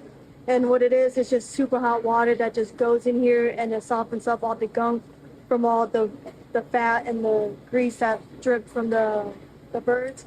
And then you have the next three, which are the ones with the solution that goes on the side. I'm not quite sure what's in the solution, but I just know it's supposed to help shine and clean and makes it all pretty. The first one is the one that we do about after every round of birds. And then the one with the chemical at the end of the night, you do the 30-minute one, get in there, scrub it down some more. And then you do the hour and a 20-minute one. And it's the same thing, it's just longer, but it just... When do you do which cycle? So the first one is after every round, round. yeah. And then at the end of the night, you do the next three. Which is, you do all three. yeah. So did you notice how I had to ask more questions to fully understand their process? Don't be afraid to ask questions.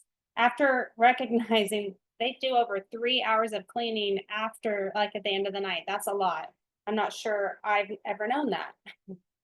Okay, so next up is a smoker. The still images on the left are some extremely large barbecue smokers in a building or attached to a structure. Some are located on an exterior wall of a facility, giving access from the inside of the food establishment. You would want to check for cleaning frequency. This piece of cooking equipment is known to have excessive buildup of carbon due to a lack of cleaning. So in this next video, you're going to see one that is in the kitchen.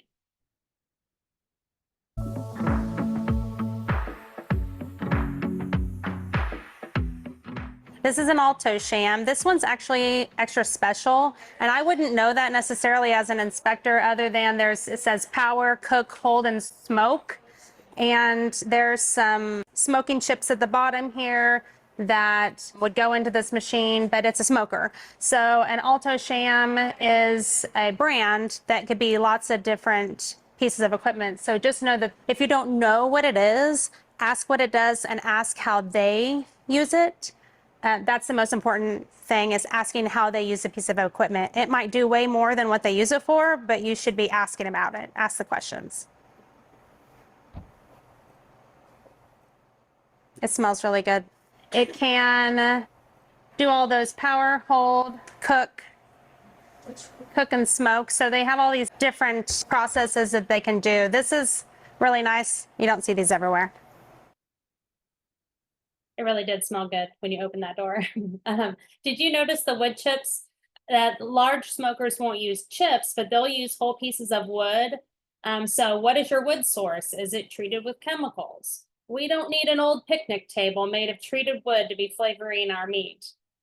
How do they unload and load this barbecue smoker? Is there a hand sink nearby? This is a specialty piece of equipment you might not run across every day. So the next item is not considered specialty, but it needs some discussion.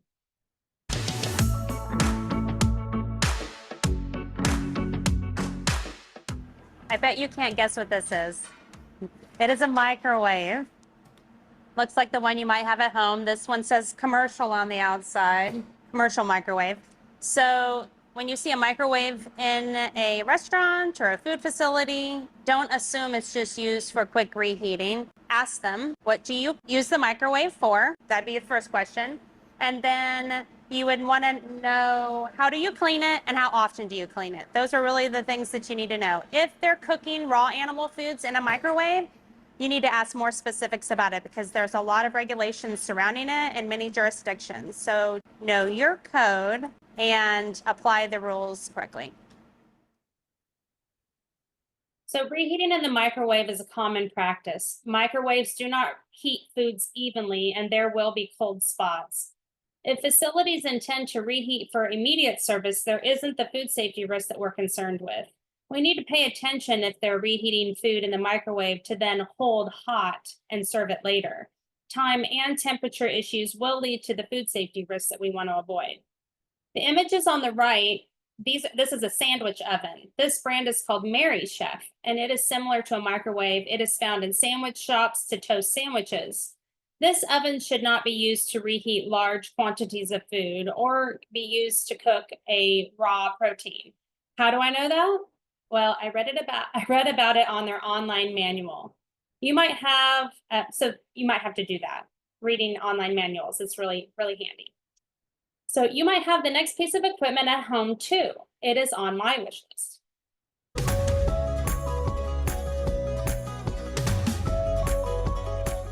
All right, so this is a rice cooker. They're used frequently in restaurants, but if you see a rice cooker, one of the first things that you're going to want to find out is, are they doing sushi? Because sushi rice is a whole nother level of rice. So that was just a question you should ask. But rice has been implicated in many foodborne illness outbreaks. And so we want to know, when you see a rice cooker, are they cooking the rice currently? Are they holding the rice? If they're holding, you take a temperature. If they're cooking, you won't mess with it. There's commonly buildup on rice cookers. They're not cleaned all that great. So sanitation is important for washing, rinsing, and sanitizing. Ask them how they clean it. Those are the most important things to know about rice cookers. The still images of the rice cookers displayed here on the left look a little bit like the sanitation issues that are commonly seen. So the next piece of equipment we technically never actually found. It is a rethermalizer. A rethermalizer usually looks like a fryer that is filled with water, but the reheating here was being done in a tilt skillet, which works basically the same way. I wouldn't make a big issue about reheating in a tilt skillet, provided that it heats the food within 2 hours that's required. I'm showing you the second stage of the cook-chill process. Not cooking or chilling, but the reheating of the chilled bagged foods. What you see here are bags of food sealed and chilled during that process, now being reheated within the bags for service. An inspector should evaluate the cleanliness of the basin which is used, since the water surrounds the bag of food. The image on the left is an example of a ring stand used to position the bag during the bag filling process after the food is cooked. Cook chill is an example of reduced oxygen packaging. So if you see a lot of bags or a ring stand similar to this, ask them what foods they cook and chill in the bags. This piece of equipment, a rethermalizer or a tilt skillet, is capable of reheating the food within 2 hours if it is set high enough. Lots of talk about the rethermalizer, so that's awesome. A lot of you have seen it. So up next is the rising star of cooking. This rising star and last piece of equipment covered in the cooking category is the vacuum packaging machine and immersion circulator. Listen up to hear what this is all about.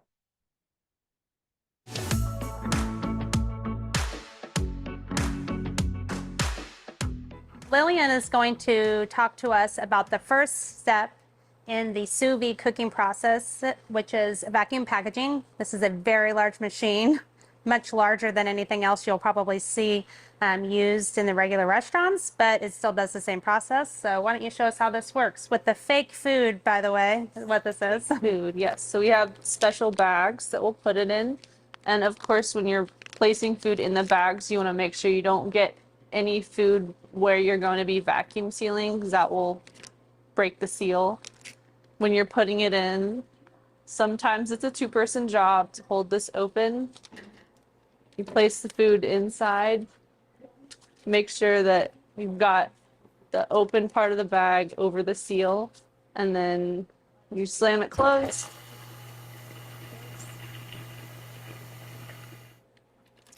This is sealed at the top when it's finished. On the countertop, we have an immersion circulator. It aids in the process of sous vide cooking. So if you happen to see something that looks like this, it would indicate that they're doing that type of process, which requires a HACCP plan. But the immersion circulators actually come in lots of different ways. You can get a stick, a small one that you put in a small container. You can get this nice high dollar one. So it may not look completely like this, but the process are the same. And Kara's going to talk to us about sous vide cooking and what it does and what it is. Absolutely. So like Miss Autumn said, this is an immersion circulator. So you would use this to cook products low and slow, which is what we would call it. So at a lower temperature for a longer period of time. So right here we have our on button and off button. Make sure that it's plugged in. You're going to press the on button. It's going to show our temperature right here. We also have a Celsius and a Fahrenheit. This knob controls that and is able to convert whichever that you need. You want to make sure that your product is sealed first before you put anything in the water. When it's at the correct temperature, you would just place your sealed product in the bath. And again, able to just control the temperature right here. Of course, when you're cleaning it, you want to wash, rinse, and sanitize and make sure it's off before you do so. Yep. Another thing to note is that generally speaking, and we were talking about this earlier, that it's a lower temperature for a lot longer. The reason why they're doing this is to keep the moisture in the food and for it not to dry out. So there's lots of techniques and uses for it, but this is something that an inspector would need to be able to identify. So the images on the right of the video here are other examples. The top one is a vacuum packaging machine that I saw at another location. They pulled out that little tray to show that sometimes juices and food residue gets underneath there. So as an inspector, you'd want to slide it off and kind of look at it. And then the middle photo is one of bags used in the process. They look all different ways, but this was just some examples of some. And the bottom photo is of another immersion circulator. This one is placed on the edge of a plastic container, and that container is filled with water.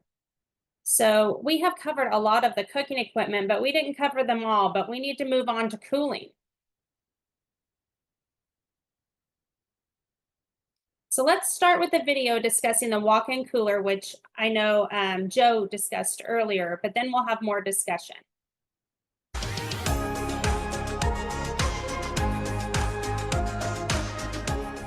When approaching a walk-in cooler, you can see the thermostat on the outside of the cooler to see the temperature. The plastic curtains that sometimes hang are a good way to keep the cold air in when people are going in and out of the cooler. It can be a source of contamination. The speed racks that you might see in a cooler are used sometimes for staging of food and cooling of food. The thermometers that you see in a cooler can be a good indicator of the ambient air temperature inside. The back of the cooler is going to be colder than the front of the cooler where the door is opening and closing. Just something to note, the speed racks that are rolled in and out of the cooler bring anything from the kitchen inside the cooler. It's not necessarily that important, being that the food isn't directly sitting on the floor, but if there's contamination issues, this could be a source. You're going to be looking for things in a walk-in cooler that are maybe improperly cooled. If you see a lot of plastic containers with lids on them, you'd want to check the temperature of these cooked foods to ensure that they're the right temperature.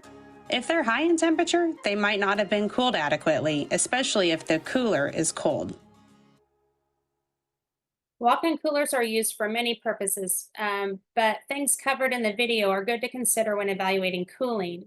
One thing to note about speed racks, an empty speed rack is shown in the image on the left. If they're spacing food to allow the air to circulate around the food, proper cooling will be achieved. If each slot is full and all the food is hot, that food will struggle to lose its heat due to the lack of space. So those are some things to consider. There are many food container options. Pans are defined by depth, 2-inch, 4-inch, 6-inch. Plastic and metal are the regular go-to options. Plastic is less expensive, but it's not ideal when attempting to cool foods because it acts as an insulator and it does not help the heat escape. 2-inch metal pans or less should be used for the cooling process to cool adequately. This is not a requirement yet, but it is good advice to give an operator. The cooling of food doesn't have to be complicated. The goal is to get the food from hot to cold as quick as possible so that pathogens do not multiply and increase the likelihood of an illness occurring because the process took too long. So here are some things that can help cooling happen faster. An inspector will often recommend using an ice bath for a hot food container to speed up cooling. You can see this one on the right-hand side, right bottom. Ice wands or an ice bath adds ice without watering down the food. The key to using these two methods is frequent stirring. This is not a set it and forget it when using these methods. The ice wand can melt and have no added benefit after a certain point. There are good and bad ice bath setups. A good setup is when the ice surrounds the food container, so there is a more direct contact with the cold surface, speeding up that cooling as shown in that center photo. Can you tell someone staged that? They were showing someone how to set up an ice bath. It's an awesome image.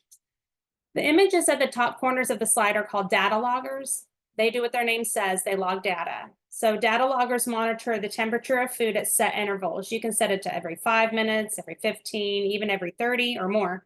The temperature is automatically recorded showing the cooling process. The data logger can help show the operator their system's working or it's not working without you having to be there, especially when cooling is sometimes happening overnight. So drop your agency name in the chat if you have access to data loggers to help industry in your area. I love to give everyone credit for that because it's an awesome tool and it's very, very helpful to create a standard cooling process. So hopefully the chat blows up. If not, ask your agencies to provide you one. So remember a couple slides back, we discussed the rethermalizer. That is what was used in reheating bags of food. These images help show the ring stand again and what the bags look like after being sealed and put into ice baths for the chilling process and the cook-chill food preparation method. This is an ice bath on steroids. Typically, facilities doing cook-chill use an ice bath.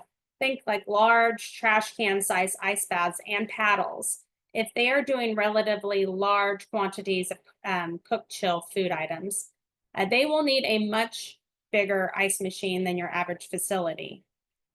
Part of the requirements of cook-chill process is to have a continuous monitoring system for the storage temperature. These systems will monitor temperatures at all times, as this is a critical safety factor in this process. So the next piece of equipment is becoming more common as the cost goes down and the need goes up.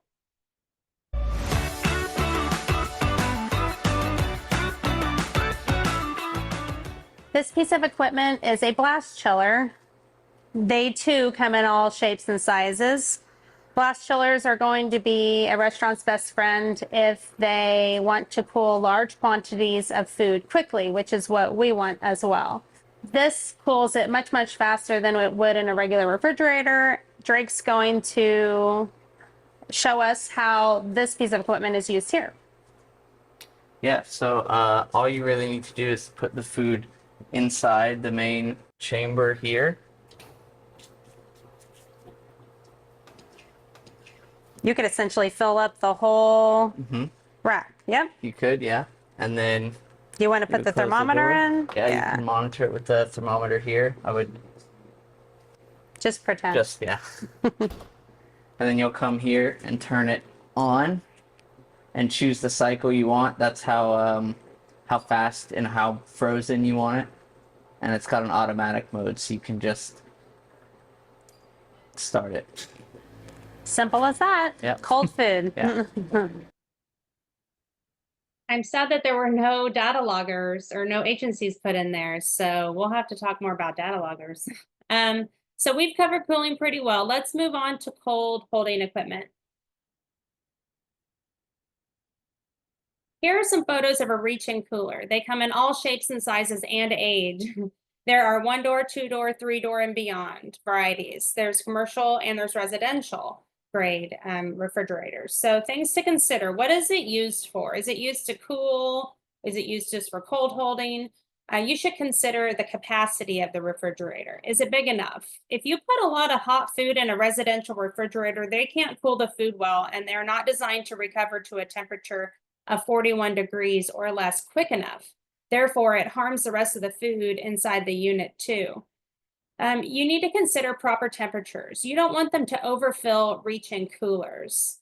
This will prevent the proper airflow that can stress the unit.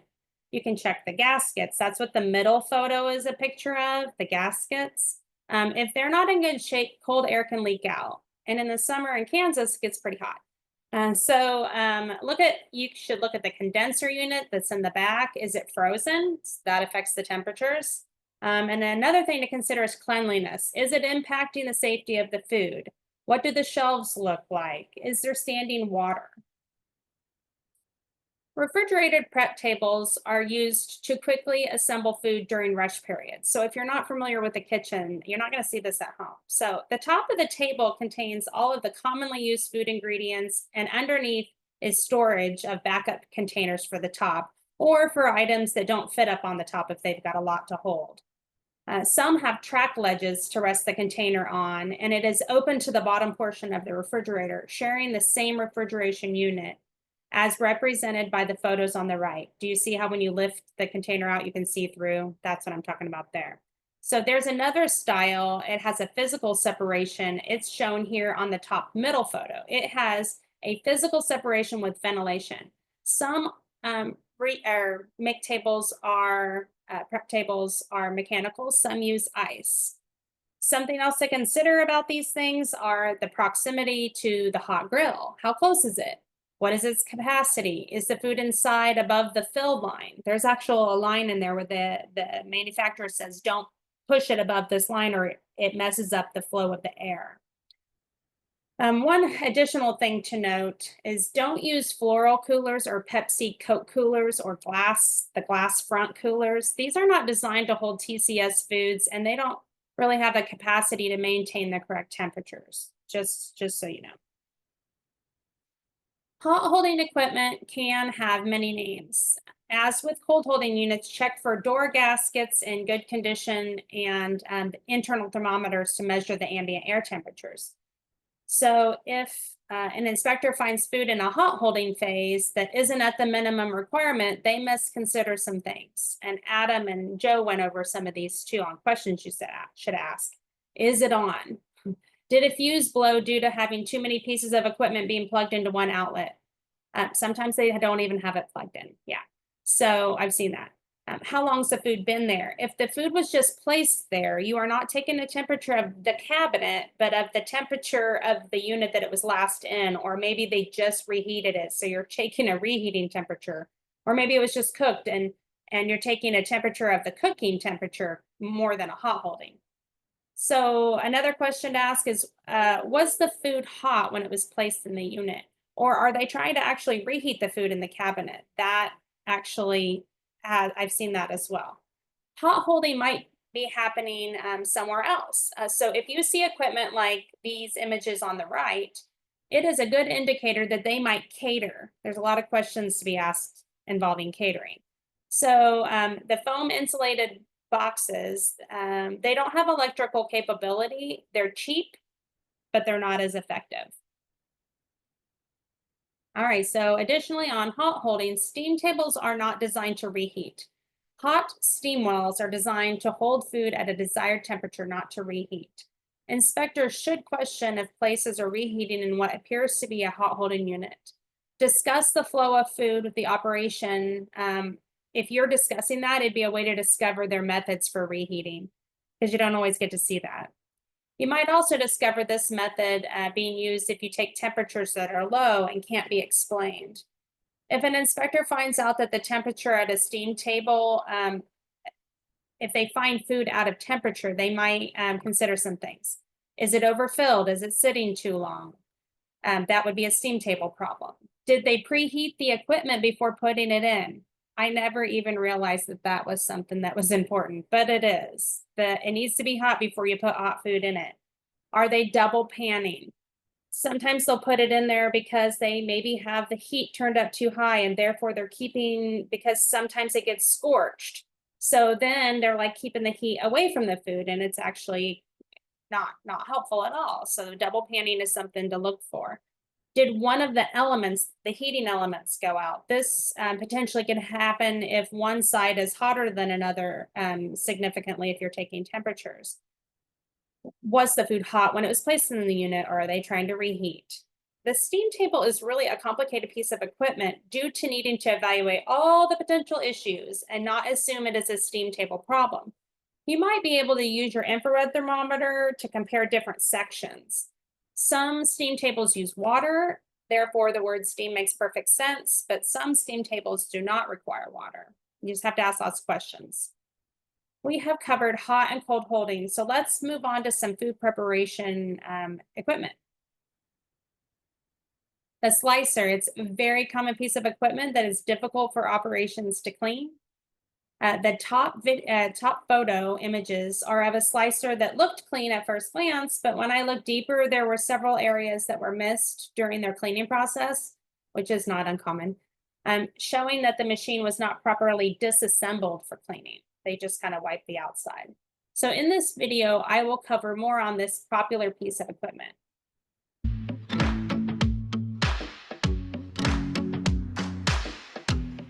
This is a slicer you're going to see in most restaurants. It is a very useful piece of equipment, but it is a very hard to clean piece of equipment that is unfortunately known for harboring listeria because deli meats are sliced here.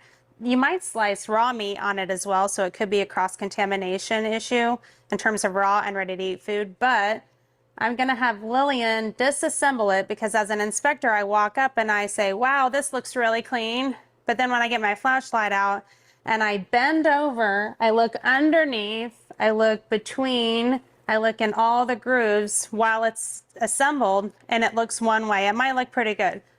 And then when she disassembles it, and she'll show you how to do that, you can go ahead and start. Lots of pieces, lots of parts. Go for it, girl.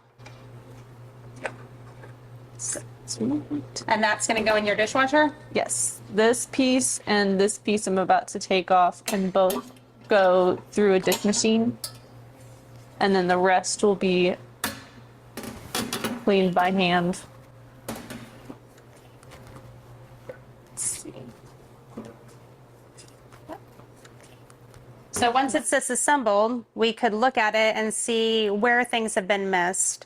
It's a great learning opportunity for people. It's very visual to show them with your flashlight where they've missed. Never disassemble it yourself. It's very sharp. This blade stays here, so they have to clean all of this while it sits here. They have to wash it, they have to rinse it, and they have to sanitize it. All 3 steps, removing all debris and making sure that it has those 3 steps while these go through the dish machine. This is something that unfortunately is a constant source of training because there's always someone new. It's not only dangerous in terms of cutting your finger, but it's also dangerous in terms of bacteria. So, good to know.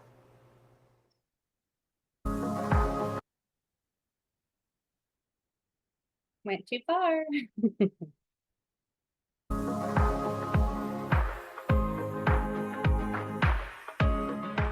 This is a Robo-Coup, infamous Robo-Coup. This is something that is every restaurateur's love because it does what? Shred. Shreds just about anything. Yeah. And so as an inspector, the biggest thing you need to know is it clean? So I'm not going to ever want to start messing with it, even though it is a food processor, just like I have at home. I'm pretty smart, I could figure it out, but this is not the expert, Lillian is. I'm going to ask Lillian to disassemble this so that I can observe whether or not it's been cleaned appropriately.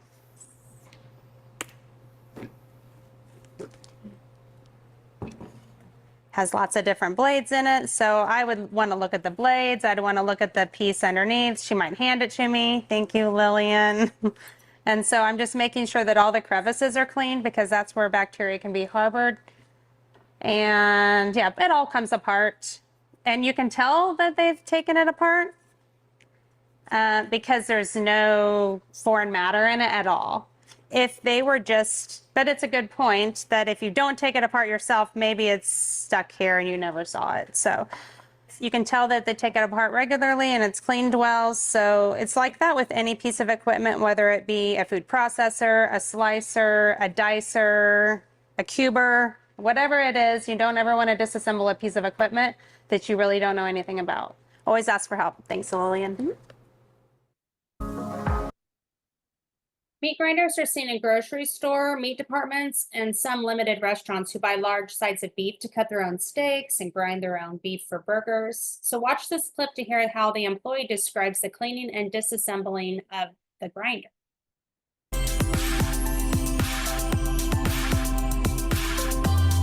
These two nuts will come off, this plate will come off, and all you gotta do is push this forward, and then it releases from that deal back there. And the whole center comes out. Yeah, the whole deal. And to Now, reiterate, generally speaking, we don't do that, but like he was saying, when we was using and clean it, me personally, when I did, I'd always rub my hand behind there, before when I got done spraying it, but. but then the gaskets too come off. We'll bring the holes and stuff over here, and it's got a lot of pressure to it, you can really smoke it down. Same way to do the saw, right? They're right in here. Oh, okay. That makes that sense. gets the buildup and they'll spray it and you don't get it clean or whatever, Yes. but that's a bad spot. One other piece of equipment you'll find in a meat room is a bandsaw. Watch this clip to hear the elaborate steps employees have to go through to disassemble the saw at the required intervals.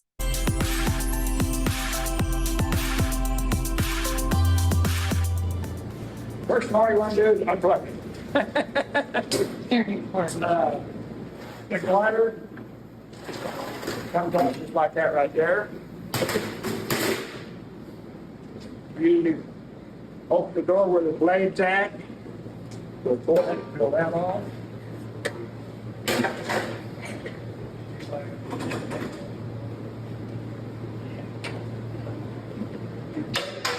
Blade dies. Come off. And this part is always here, the tricky part, get it cleaned down in there.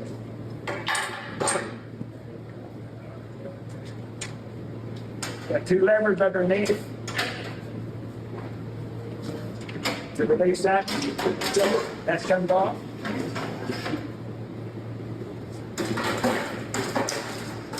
When you're cleaning this right here, if you don't turn it upside down and really take a spray, this dries pretty bad right there. So you can spray it off and you think you got it, but you'll see particles. If you don't, That fat deposit, right? Okay. Your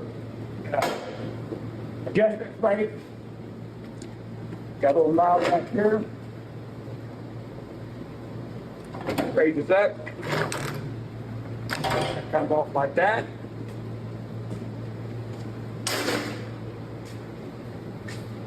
Now this got the tricky part. You got to take the blade off. Got a lever back here, releasing the tension. Now this is, sometimes you got to give it a little shake. Good enough. There's another part right there that don't get cleaned very good right there when you're.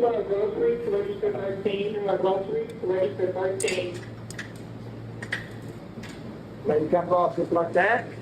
Do people try to take a shortcut and not remove the blade? They do. Yeah. But you'd be able That to takes stop. years of practice. I take the plate off, this wheel right here, and it comes right off. Now comes the hard part. Right now, I'm taking the blade guide, this here pulls out.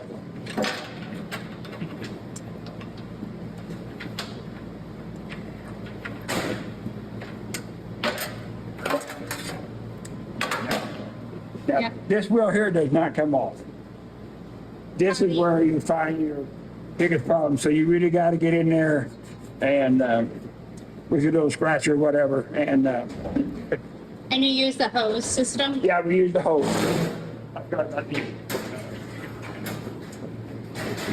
Your little fat tub that comes out of there. But once again, if I'm doing it, as I'm spraying with the hose, to get the grooves clean, I let spray out, I'll turn it, and then by then you're getting things kind of, and then of course we start out with the soap part of it, and then you get things soap that's kind of soapy where it's easier to get your little white pad back there, and So you wash, rinse, and sanitize. yes. Well, And you do this how often? Because this is a refrigerated room we're in right now. So how often is this done? Once a day? supposed to be every 4 hours. The 4-hour thought is if an inspector were to inspect a bandsaw in a non-refrigerated room, it would definitely be every 4 hours. Right. Yeah. But because it's in a refrigerator, it depends on how cold it is as to how frequently you have to wash it. But it's very cold in here. So bandsaws are used in a retail grocery store or in butcher shops. They're used to cut raw meat, but the blade can slice through the bone. So I hope everyone's still with me. We're moving on to cleaning equipment because I don't want to leave this out. Let's talk about a warewash machine, aka a dishwasher.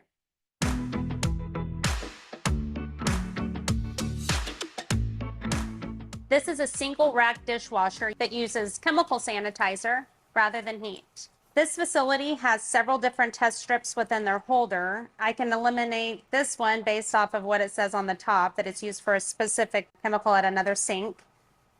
Mechanical dishwashers do not use quaternary ammonia as a sanitizer in a dish machine. They use chlorine-based sanitizer. So these are the test strips I'm going to use. This machine, you're going to be able to see the chemical placement here. The chemicals are mounted underneath the dishwasher.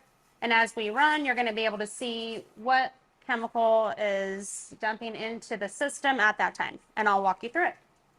So we're going to raise and pretend that you've put a rack of dishes in. We'll close the door. It's going to automatically go. And this first cycle, you're going to see the soap advance in. And it'll be very sudsy and it'll wash for a while.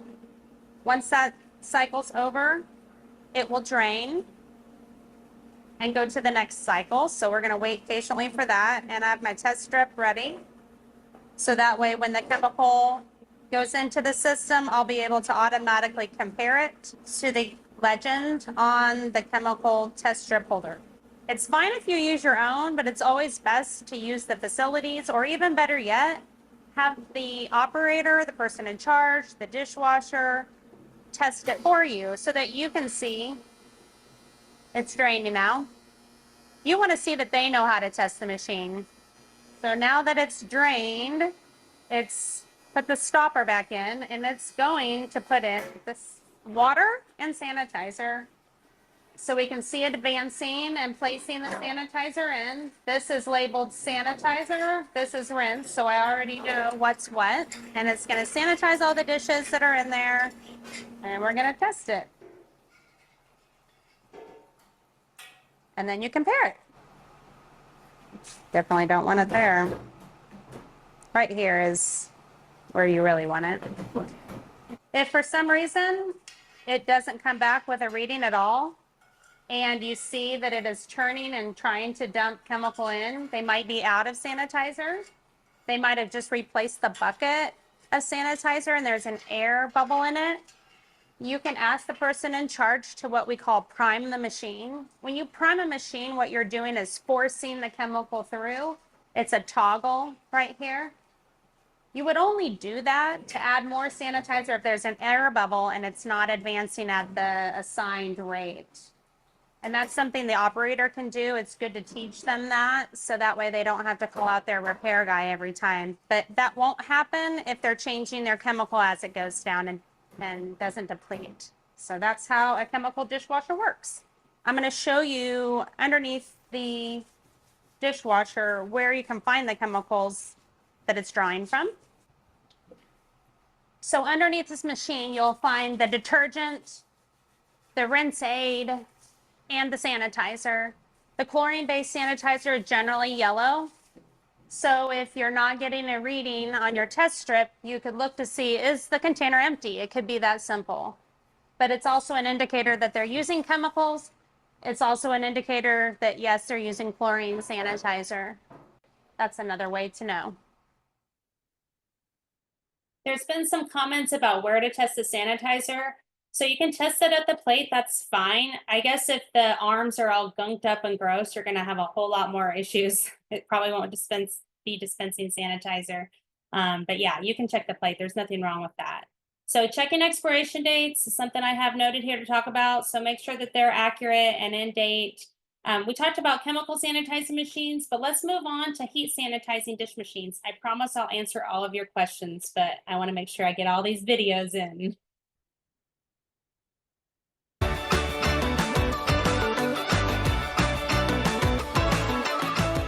This is a Champion dishwasher. The one you've seen in the past is a single rack dishwasher. This is what we would call a conveyor dishwasher. Kara's gonna help me lift the doors so that way you can see what's inside. Normally, this isn't an opportunity you may have. So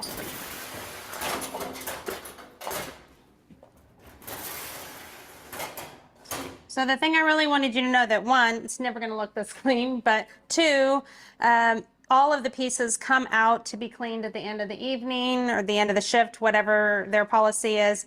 But the thing I want you to see is that there are these curtains between the wash.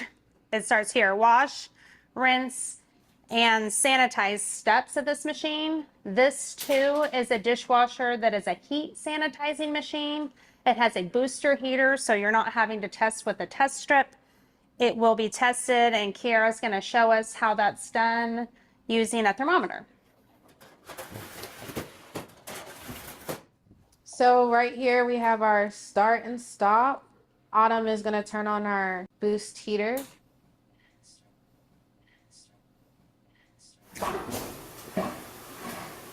Yeah, these are the different levels of temperature.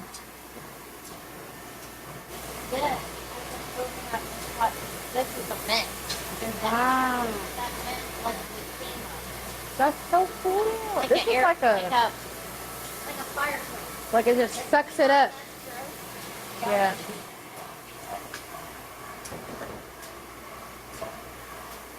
It's already hot. Yeah. That's awesome. Yeah. Super loud. It is super loud. I see. Told ya. So an inspector should always ask the person that knows the most about a machine and ask them to run it for you. And what are you going to be running through the machine, Kara? So we're going to run our thermometer right here, which is waterproof, so we can test the temperature, make sure that it's hot enough. We've already closed the doors, make sure everything is sealed so no water's spewing out or anything. And we have this right here, which catches all of the debris from all of the dishes. So kind of like your garbage disposal. Close that, make sure that it's locked in. Miss Autumn's gonna press start. So I can push it through.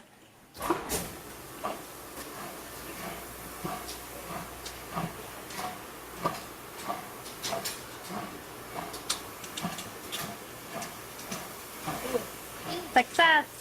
160.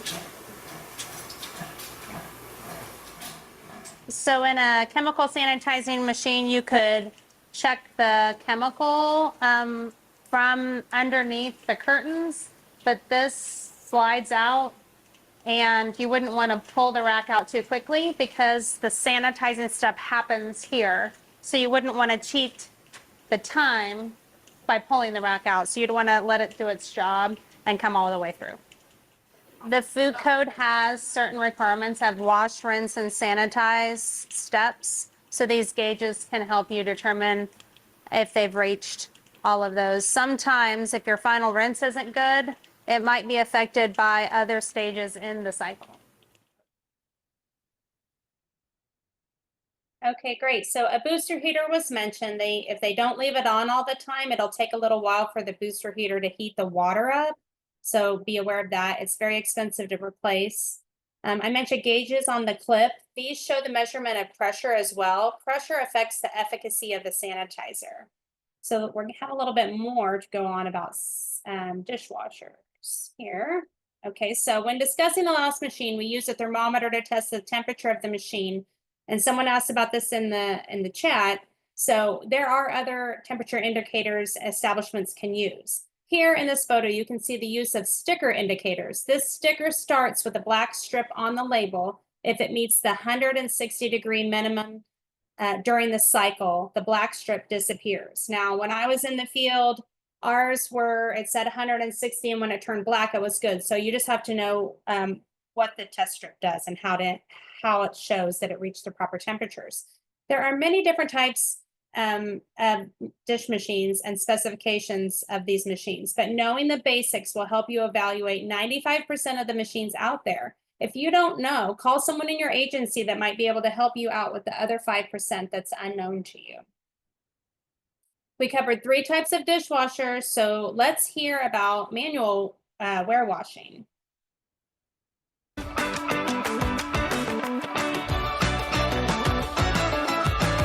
All right, so this is a 4-compartment sink.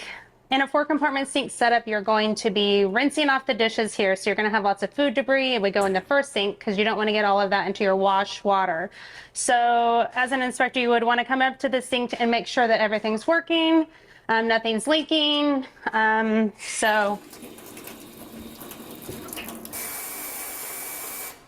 then this sometimes will be down into the sink, like too far, so it creates a backflow issue.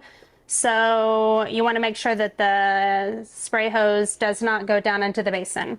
Then in the wash sink, this is an Ecolab system, but you just have to turn the knob and it should dispense water and soap at the same time, so it mixes it. Not required by the food code, but it's really nice for the people that get to use it. Third sink is just plain water. There won't be anything in it. And then Lillian's going to show us how the fork sink is filled and tested. So this will be, you can go ahead. You can get your sanitizer going. This sink, yeah, I think it was turned off. Yeah, there we go. So it mixes sanitizer and water at the correct levels, hopefully the goal is. And it's going to be cold water, as they've actually written on their wall, which is a great reminder because this sanitizer requires that the water be between 65 and 75 degrees. So that way the chemical doesn't evaporate and dissipate. And so she's filled it here. And as you're testing it, if there was large amounts of foam, you wouldn't want to take the test strip and put it into the foam itself because it would make it appear to be stronger than what it is. So you can go ahead, Lillian, and test it. And then you compare it. How long does it go in there? The directions say to compare it right away to the chart. So it's always a good reminder to read the directions. These are all different. So yeah, and that's a great point. So them being all different, every chemical by a different manufacturer is going to have a different direction. So you always have to check. So yep, looks good. Test it out great. One thing to note about these particular dispensers, something that an inspector would worry about would be the introduction of chemicals into the water system. These are designed with a backflow preventer on the inside. Each one of these components inside has an air gap. And so the air gap will prevent any of the chemicals from mixing back into the main water line and back into our drinking water. So you can see that by the indicator on the outside of this cover. Okay, so check for expiration dates on the test strips here too. So I want to go to the next slide in order to show you some more pictures. In this, I wanted you to know that not all food businesses have mechanical ware washing. This is a 4-compartment sink, sometimes called vats, some called bays, some called wash sinks. Notice the large drying area available in this photo. Having an area to allow for drying is drastically underestimated. So if you're doing plan reviews, make sure they have that. It's undervalued until it's needed. So this is actually the last slide. I'm kind of running through it quick because there's so much to be covered, right? And you guys have asked some great questions and I'll be covering those. But I want you to know these video clips are on demand. So if you have new people that start, they can access these videos on our YouTube channel. So you can go there. You can do them individually or you can do them as a big and complete set. So here's the QR code. I want you to know that there are a lot of people that I need to thank, and it's important for me to do this. So if you need this link, I'll give it to you later, because I want you to know that Gwinnett Technical College let us use their facility in Atlanta, Georgia, and they helped with their students too. Prep helped. It was a facility that's rented out by caterers. We got to go in there and have our way with all of their stuff. They were great.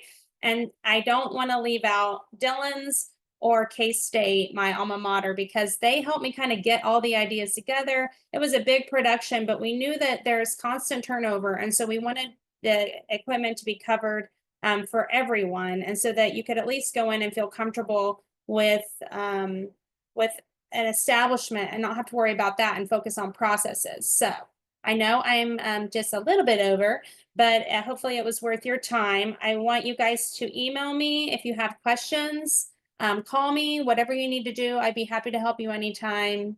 Thank you, Jeff, for letting me go over a little bit. You're all right. I won't dock your pay or anything on it. Thanks. All right, guys. We are in the home stretch now. We're going to take a quick break. We'll meet back here at, let's see, what is it? 18 after the hour. So 5 minutes. We'll be back at 18 after the hour. Thank y'all.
Welcome back. That break didn't last there long enough for me, but hopefully y'all had time to get up and stretch your legs, use the restroom, refill your cold drink, or if you're still on coffee, get another cup. So our last presenter today is Deanna Copeland.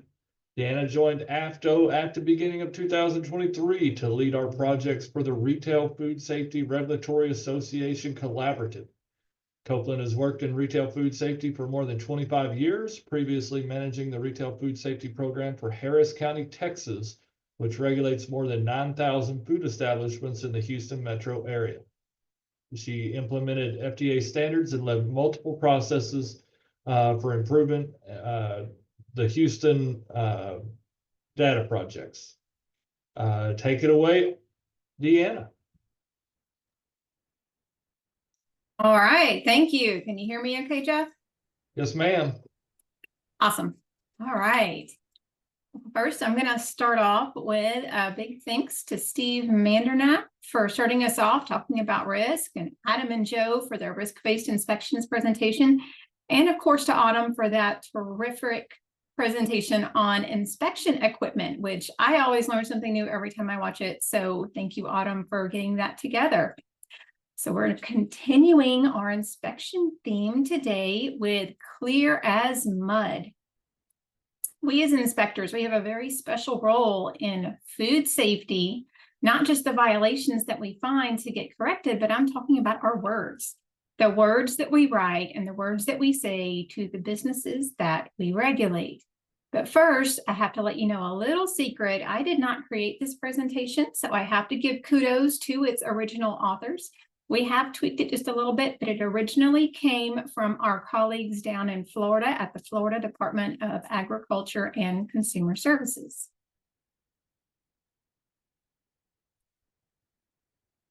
So are you confident that the food establishments you inspect understand inspector? I mean, do you ever get the deer in the headlights look when you're asking for information during inspections or explaining report results? We probably even have different terminology in our own agencies. I mean, how many terms could we come up with for the word inspection? We can call it a food safety check. We can call it an audit, a compliance visit, an investigation, and we could probably even come up with a few more if we tried.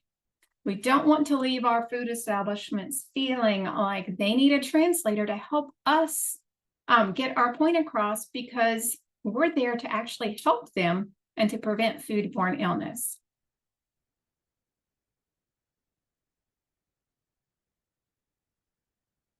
So here we have a quick little video to watch about some of these communication mishaps.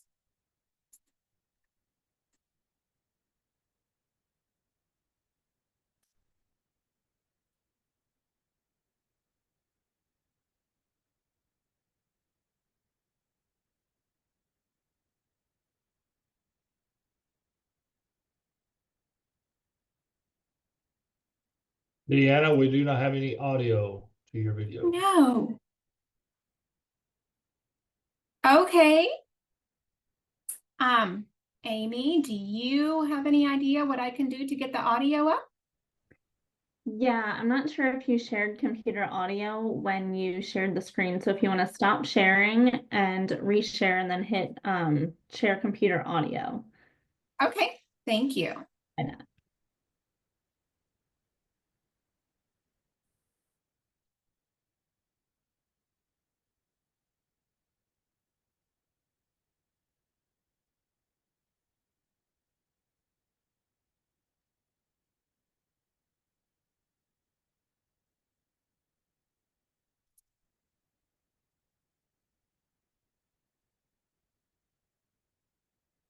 All right, let's try this one more time.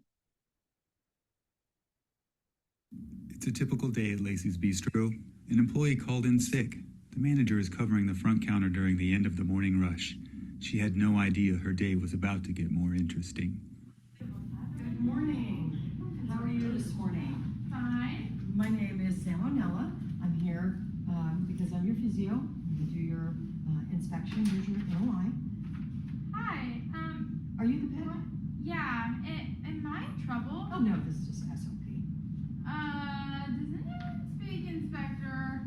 I speak inspector. Oh, great. Can you help me? Sure. So what she's saying is she is your food safety inspector. She showed you her official identification, and she gave you the form saying that she's here to do your normal inspection. Oh, that makes sense.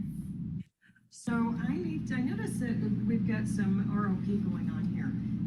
I need to see your HACCP plans, talking about the monitoring, documenting the verification, and your CA records. I'm just kind of concerned. Your process may not be acceptable risk for Clostridium botulinum and or even Listeria monocytogenes growth. So what she's saying is that she needs to see your procedure documents and the batch records for your vacuum packed meat. She said if the process isn't done correctly, then you make people really sick. Outlining the various deficiencies that we observed today. If you'll just sign this VD with your finger, it's a touch screen. Thank you very much. If you're found to be out of the RAF, P, and PF items on the reinspection, probably come back around on or maybe shortly after March 1st. There could be some additional enforcement actions, including but not limited to some civil penalties, some product action, administrative suspensions, even possible license revocation. The consequences are listed on the NONC, but we do have various resources to provide for you. It's listed on the card that I gave you, and it's also listed on the top of the IR. What the? Well, what she's saying is she gave you the forms with all the details, but you need to make sure that you fix the items on the inspection report that are marked P or PF before she comes back on March 1st. If those items are not fixed, then there could be some legal troubles. She also said that she can help you find some resources that can help make your process safe, and if you have any questions, to contact her anytime. Thanks so much. I couldn't have done this without you. This intimidating scene unfortunately plays out every day across the country. Only you have the ability to use good, simple, straightforward language to effectively communicate your food safety messages. Always follow your program's policies and procedures. It's a typical day. Hopefully you all heard enough of that to get what was conveyed and things that were heard in the conversation. Well, there was an awful lot of inspector talk. Y'all send me a note if we need to go back and watch that again. But if not, we're just going to continue on.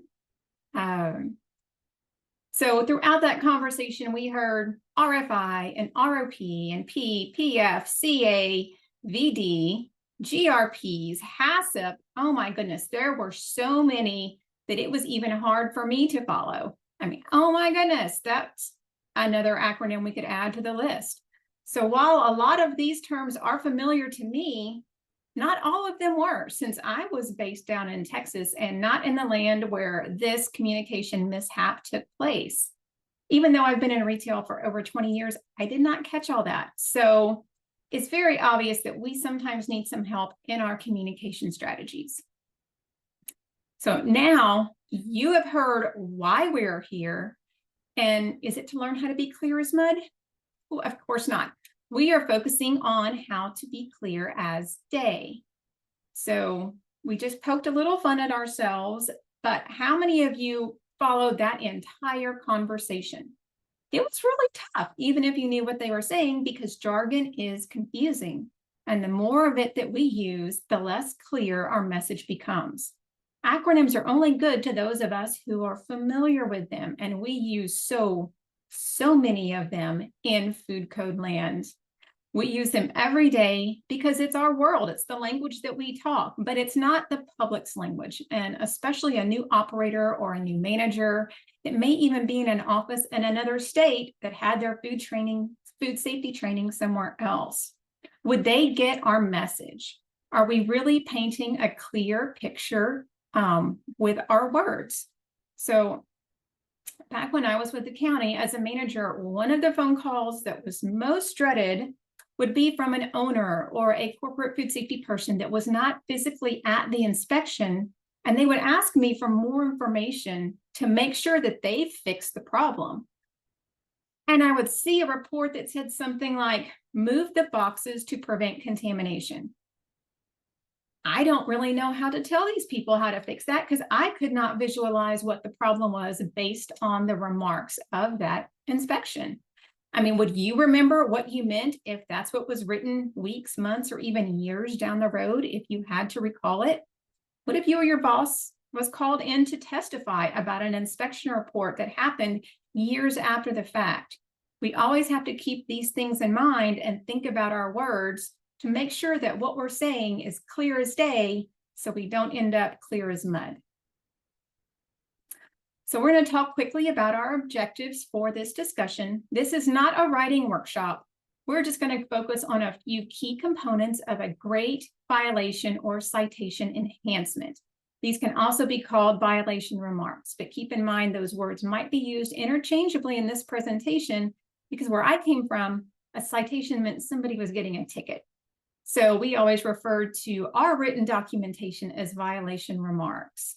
But we're also going to focus on those basics of written enhancements and then chat about verbal communication because all of these things are so critical for achieving compliance and preventing foodborne illness. Well, let's start with what an enhancement is. It is a regulatory statement about a violation that you cite that's included as a component on your inspection report. The key here is this is your regulatory words. That statement that you make, those regulatory words that you write down, it becomes part of that legal record. This statement states the facts about the objectionable condition that you witnessed or observed during your inspection. Your enhancement should provide clarity. It should fully explain the violation, what the problem is, why it's a problem, where it is, how to fix it. It should be clear and concise. It should state the facts. Providing responsibility is another key. How was public health protected? I mean, what was the action taken to stop this problem from happening? The enhancement must be able to stand on its own because this is a snapshot of your observation. It has to include a clear description of any corrective action or corrected on-site statement that was observed. I once read an inspection report from an inspector about a business with a severe rodent infestation. And I have to tell you, she was great at describing stuff with her words. What she wrote enhanced that regulatory statement so well that I could picture in my mind the smell of rodent urine as it was stated. I could see the droppings and how many there were and where they were seen at as it was just written on this report. I didn't even need a picture to see all that. Those words painted a great mental picture. I could see it in my mind and I knew how bad the situation was. It was fully understood what needed to be done and what the operator did on site. I was super proud because, I had trained this person. But I knew that the way this was written, it would be clear to any judge, any lawyer, any media person, or any non-food person or consumer that just picked up this report and they would be able to understand it too. All right, so we've talked about what the parts of an enhancement should be. Can we launch the poll? All right, thank you. So tell us, what components should be part of an enhancement? So like all that apply.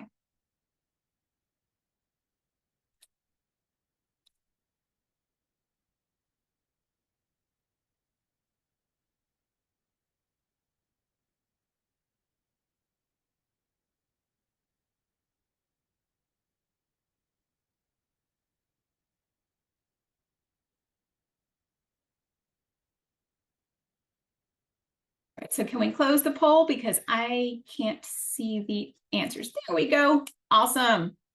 All right, so well done, guys. While DNF are useful for the full report, those bits of information really don't have an impact on the clarity of that violation, telling the story of what you observed. So also, you want to be mindful if you are using the name of someone you interacted with. It's much more appropriate to refer to that role, not their actual name. Because if you say their name, it can really come across as pointing the finger at someone and it makes the situation personal, which is something we never want to do in the world of food safety. Great job. So what does a perfect enhancement look like? We just talked about what components it has. You know, it's clear, it's concise, it's factual, responsible, it addresses that public health issue and paints a great picture and the actions that were taken to stop or correct the problem. It creates the image of what was seen, and this is so important to capture that moment of what happened. Good enhancements also provide a statement of what was done. And this is important because it really demonstrates how public health was protected. So let's do one together. Close your eyes for just a minute and listen to the words that I'm going to say. Think about what you see with this violation and what was done about it. Dried food residue was observed on the spoon at the display for self-service boiled peanuts. A clean utensil was provided. The dirty utensil was removed and placed in the warewash sink. All right, so open your eyes. How did that sound?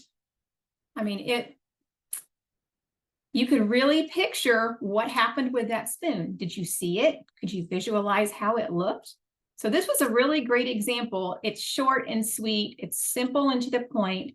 There's not much jargon in it, and it's not confusing, and it's easily understood by anyone. And you can picture what you saw and what happened without actually being present. Okay, so now we're going to do it one more time and just focus on these words and listen to the statement and tell me if you can see this violation. And then decide if you know what actually happened. What was the outcome? Food prep area, cornbread stored in oven had mold-like buildup on it. COS, owner voluntarily discarded. Did you see the violation? Do you know the outcome and how public health was protected? What about what was done about it, or even what was discarded? It really doesn't specify that.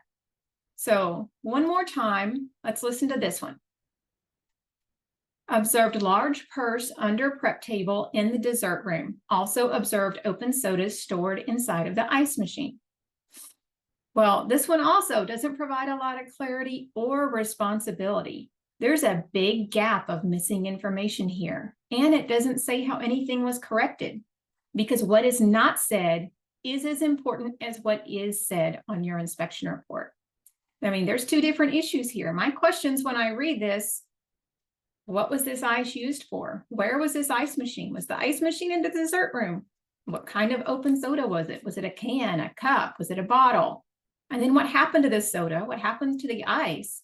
And there was not any mention of a correction here. So we're left guessing and assuming that this ice was left to be used and the open sodas remained. There is definitely some improvement that can be made. So next, we're going to talk about some more pointers on creating that great enhancement.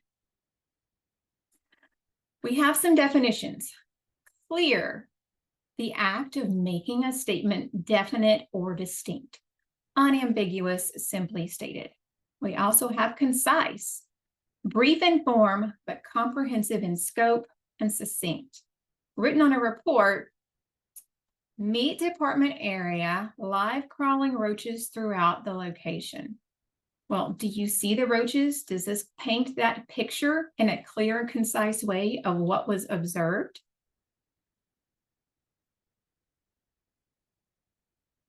One other part to the enhancement is factual, restricted to or based on fact. There is no room for speculation or bias. Our example, utensils were not provided for customers at self-service bakery case. The proposed corrective action is also factual. It provides instruction and explains how to protect public health. A clean utensil must be provided for customer use to protect food from contamination. This is a great example because it leaves no question as to why the correction was needed and how it protected the food. Next, we're going to spend a few minutes on responsible. Responsible as in of a position or of a job. This involves important duties. independent decision-making, having an obligation to do something, or simply put as in what needs to happen or what did happen to protect public health, such as a corrective action or a corrected on-site action. Think, beans were reheated to 165, or the cook discarded the tomato and put on gloves after proper hand washing. A good responsibility statement continues to paint that picture and enhance the remark. So now we're going to talk about a little bit of fluff and the fluff and stuff. Take a minute to read this description. The employee was washing utensils and there was no sanitizer in the wash sink sanitizing compartment. The container for sanitizer dispenser was empty and employees are using equipment after washing and coming out of designated sanitizer sink. The manager instructed an employee to reload the sanitizer dispenser with a new container of sanitizer and washing resumed. That is a mouthful. Is it clear? Well, yes, but is it concise? Not really. I get a mental picture of what's going on, but it really does take a while to read it. So let's look at this one. No sanitizer in container at the wash sink. Observed employees using unsanitized equipment. An employee reloaded the dispenser with sanitizer and the unsanitized equipment was removed from use to the wash area. Well, now this one, it's concise and it's clear. I mean, they're saying the same thing. So we really want to make sure and focus on catching both of those items, clear and concise, so you get that same mental image when the extra fluff is removed. This isn't necessarily an enhancement, but it's important to keep it clear and concise, because if there's too much extra in the verbiage, you may not be able to keep the interest of the reader, or the impact of the message can get lost in all of the extra fluffy words. So here's another example. Let's see how much of the fluff can be trimmed here. Walk-in cooler raw egg yolks on an uncovered plate found stored on top of white cheese inside the walk-in cooler. To correct the violation, the egg yolks were moved to an appropriate location inside the walk-in cooler on a shelf below the cheese. It's always a good exercise when you are learning to clearly and concisely write a violation remark to try and get the point across with the minimum number of words and still remain clear. Here's one that has been pared down with the fluff removed. Raw egg yolks stored above cheese in the walk-in cooler.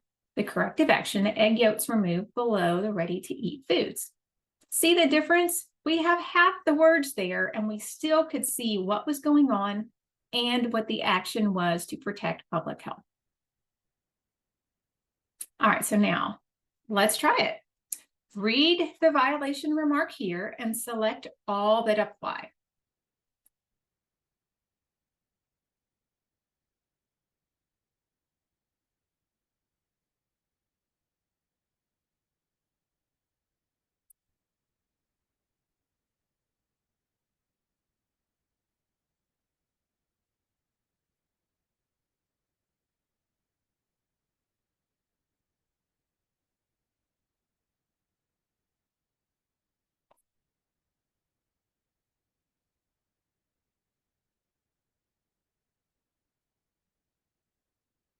All right, let's go ahead and close the poll.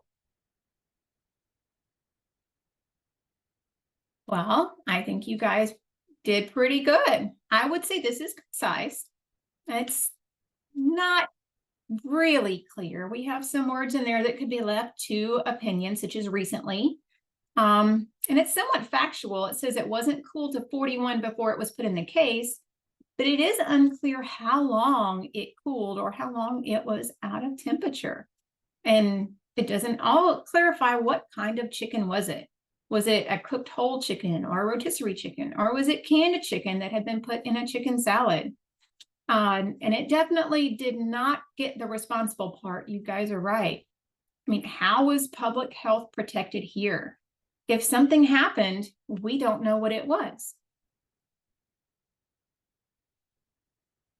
All right, so here, let's try one more. Let's put this poll up. I'll let you guys read the violation remarks and then select all that apply.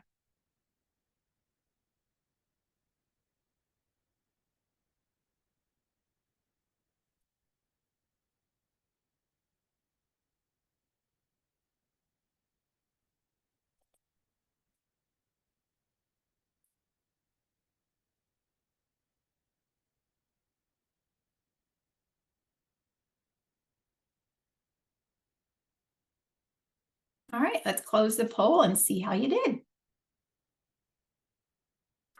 I think you guys are getting it. All of the above. That's right. This one is pretty good. That enhancement tells that story so much clearer. It tells you more about the chicken. It tells you how it got to be out of temperature and what happened to it.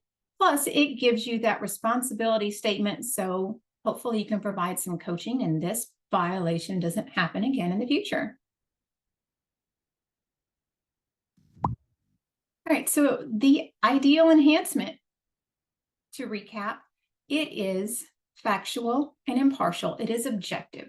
It's unbiased with no personal views or opinions. No matter how you feel about the situation, we still can't really define gross. So we have to make sure and keep it very factual and impartial. It's going to be free of jargon and acronyms. And this is one area that it's easy for us to improve on because it's something that we use all the time. We just have to catch ourselves doing it. So here's a great definition of the word jargon. Special words or expressions used by a particular profession or group and are difficult for others to understand. Ouch, that makes me feel bad about using different points in jargon. We also have acronyms. Bottom line here is don't use them, but if you must, make sure you write them out the first time you use them in a report. Because it's not just the acronyms, but it's those taken with all of the other words that we use that could be interpreted out of context, especially if we want it to provide a good meaning or a clear picture. So never forget those corrective actions. It's easy to point out problems, but problems that are identified also need solutions. Okay, next we're going to shift gears just a little bit and talk about the so what. I mean, why did you even write this? Yes, it is a violation, but what's the so what? What if you looked at it as a legal statement instead of just a violation comment or a remark note? Does that change how you think about the enhancement and how it's conveyed on your report? I mean, does that make sense? Don't just think of it as a comment, because these are your words and your agency's words, and your words carry a lot of weight. These words mean things and can make a big impact.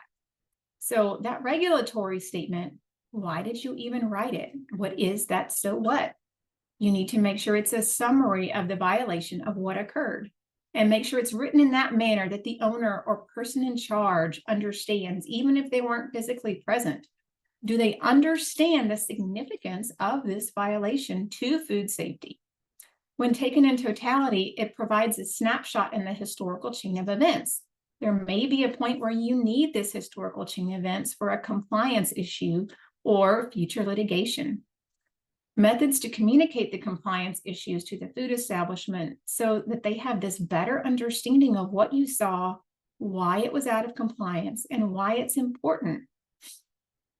Will your observations on your report ever be used again in future action? Well, you don't know when you're right there at an inspection, but if your case went before a hearing officer or before a judge, would someone who has no food safety knowledge understand why it was so significant for you to write that specific thing down? Or would the next inspector that follows behind you see the same thing the way your words described it?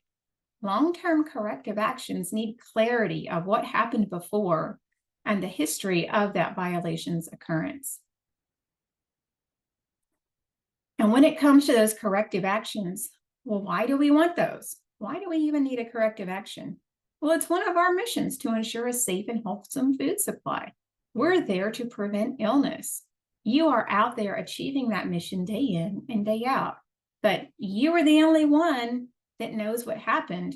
And the other people that were there at the time, you were there, you observed it, and you took the time to write that violation. But the rest of us, including the public, well, we weren't. That includes your bosses and your supervisors and other people within your agency. So tell us what happened, especially when it comes to the public's eye. Their bottom line is, well, is it safe? Can we eat there? What happened to make this a safe place for me to take my family to? When you write that corrective action, you have to say to yourself, did I explain how the public was protected? It's not enough to say something was out of temperature. Our responsibility and our duty is to explain the rest of that story. How long was it out of temperature? Why was it okay to move it to a proper refrigerator, or to reheat it, or to continue cooking it? What is correct so that this does not happen again?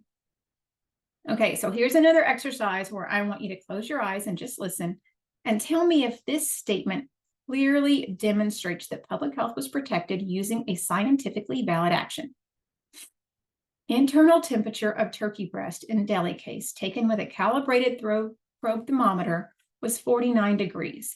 COS, products were moved to proper refrigeration. Okay, open your eyes. Can you see and do you understand why it was okay to return it back? Well, I would be left wondering, why was it okay to return it to refrigeration? I mean, what if you changed that statement just a little bit to better explain corrective action and provide more clarity and stress those time and temperature relationships? Those are crucial to what we do every day. So reinforcing that is key to writing a good corrective action. The relationship between time and temperature are a leading cause of foodborne illness after all. So let's emphasize it. So here we go again. Internal temperature of a turkey breast in deli case taken with a calibrated probe thermometer was 52 degrees.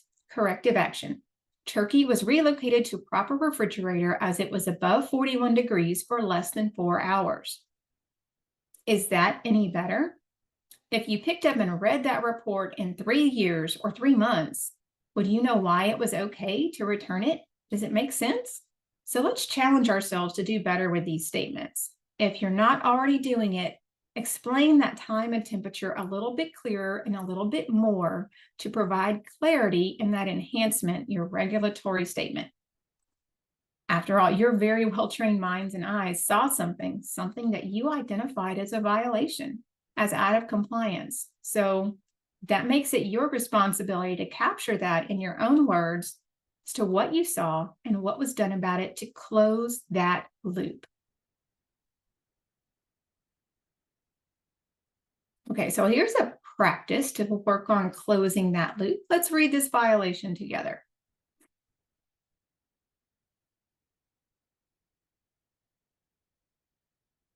All right, so now let's look at a corrective action.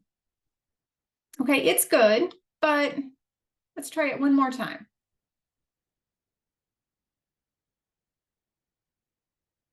Without many more words, this corrective action tells us how public health was protected and why the corrective action was okay. It provides direction and education and maybe even some coaching for the business to hopefully prevent future violations. All right, so we've already talked about what we don't write is also important, but that's because perception is reality, and what is seen and read is believed. I mean, after all, everything that's on the internet's true, right? But let's talk about inspection reports. And do they stand alone? Well, yes, they have to stand alone.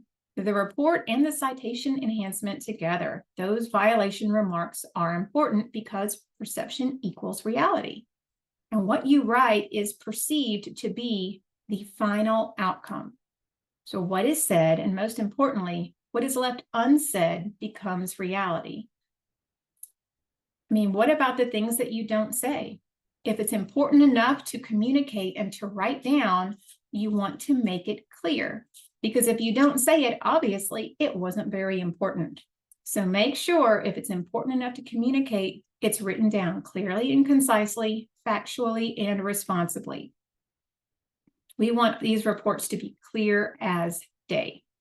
So we've talked about the ideal enhancement, clearly stating the objectionable condition, simply, easily interpreted, concisely, simply stating the facts that you saw without bias or opinion, and writing down a responsibility statement stating the actions that were taken to protect public health and the so what. Why did you even take the time to write that one down? You close your loop by finishing what you started, so there's no loose ends on why it was okay to keep the brisket and not keep the sausage. And one more thing to keep in mind, has anyone ever heard of the KISS principle? Yep, it is keep it simple, sweetie, or keep it simple, sugar, or a few other things that can go in that second S.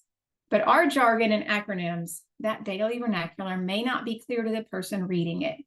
I'm not saying that they're not smart. I'm just saying that we have been known to speak differently as regulators. I mean, think back to that video at the beginning with that list of acronyms. Not everyone will have an inspector translator handy. So make sure you keep all those things in mind, because we never know who our audience is going to be. I mean, that's the who. Whoever reads this report is your audience. I mean, think about who will the ultimate reader be and what knowledge base might they have? They are not likely to have your extensive knowledge base and training. So it's important that we keep our language simple as we can for the average person. Our audience, the readers of our inspection reports, not just food establishments, managers, or other employees, it could also be legal staff. How many lawyers know that the PIC didn't have a CPFM? Or other regulatory partners, including the FDA or the Department of Health or the CDC.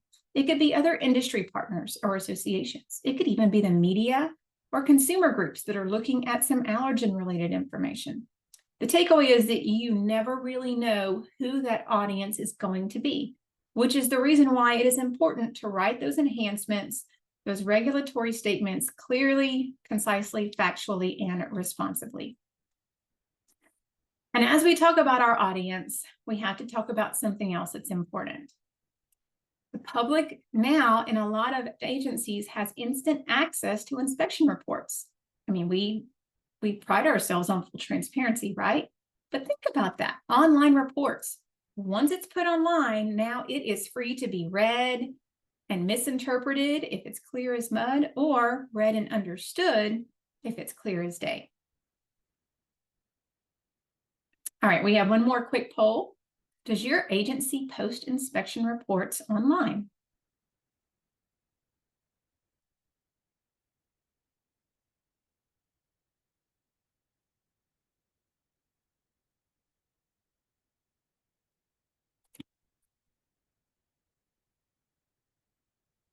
We can close that one. This was pretty quick. Well, that's interesting. So a lot of us have to be mindful that everything can end up on the World Wide Web. And for those of you that aren't posted now, well, it's very likely that they will be one day. Some agencies even have them post real time as soon as they hit that complete button. All right, so now we're going to switch gears just a bit and look at some of the commonly used jargon and antonym pitfalls that we're going to try and help you avoid. So one of them we're going to start with is probed. Definitely a jargon word, but to probe something means to physically explore or examine with hands or an instrument. Oh, goodness. So if some unknowing person reads your report online, what are they thinking? What did they probe this food with? Did they use their hands? Well, as an inspector, I think, well, duh, of course I didn't use my hands. I mean, why would anybody think that? You can't read a temperature with your hands. Well, yes and no. We're all guilty of testing some hot water temperatures with our hands. So is it more appropriate to say, did you take an internal temperature of the food with a calibrated probe thermometer? So it's clear exactly how did you probe that food in question. So here we're going to look at a couple of examples from actual inspection reports. Probes of rice at 55 degrees. So still not clear. We hope this isn't the mental picture that the reader's getting, but it's possible they might. So what about this one? Observed beef empanadas and patties between 110 and 121 when checked with a calibrated metal stem thermometer inside a hot case. Well, I think it's pretty obvious which one is clear as day here. A probed temperature or a temperature that was checked with a metal stem thermometer. We want to make sure we're clear as day, so I think I know which one I would pick. All right, one other jargon word that we see quite a bit, we're going to talk about tempt. So when I look up the definition of tempt, this is what we came up with. A temporary employee, tempt as in past tense. But here's an example of it on an inspection report. Pot of chili cooling from the day before in a walk-in cooler, tempt at 72 degrees. Product was voluntarily destroyed. Well, is that clear, concise, factual, and responsible? Let's look at the definition of temperature. The degree or intensity of heat present in a substance, usually expressed according to a comparative scale and shown by a thermometer. We could rephrase that and say an internal temperature taken with a probe thermometer of a pot of chili cooling from the day before was 72 degrees. COS, product voluntarily destroyed. Well, that's much better, isn't it? Because it's clear and it's still concise, factual, and responsible. Okay, again, jargon. And in this case, they're acronyms and they're likely going to be misinterpreted. We have to keep in mind clear, factual, and responsible. Clear and concise do not mean to abbreviate everything. I mean, how many people understand FBI investigation? That sounds a lot scarier than probably what it is. Or BHC with TCS. Or where's your HACCP for your ROP? We don't want to keep it clear and concise if it makes it more confusing because it's all abbreviated. All right, so before we move on to some other poll questions, let's review that criteria for those ideal enhancements. Things that are clear and concise, trimmed down, factual, responsible. There's no extra fluff. They're impartial. They're not opinionated. They are very objective, free of jargon, and they are kept simple with all of the loops closed. Okay, so before we go in and test what you've learned, here's one great quote. Even though we are including more photos in our inspection reports now, it's still your words that are telling the story. Even if it's the 15th time that you've written down the exact same thing this week, you can't ever forget that you're the author of the story that you have written for this individual establishment. So while our pictures are worth 1,000 words, we can't underestimate the importance of what we are adding to that story. So let's move on to a couple of examples. So we are going to assume for the purposes of these polls that the correct violation was selected, and we're only going to focus on how that violation was written. All right, so let's go and launch the first poll.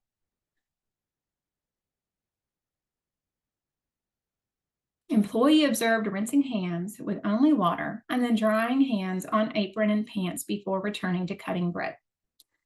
All right, so tell us, is that clear as day or clear as mud?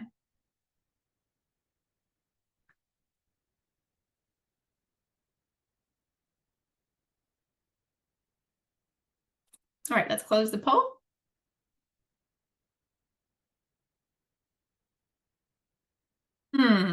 Well, I think there's a few things missing, so let's try again one more time.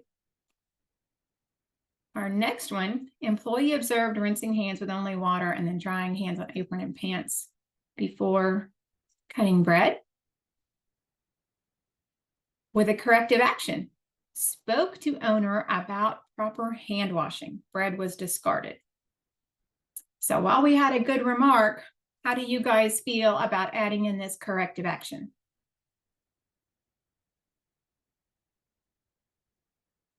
All right, let's close that poll.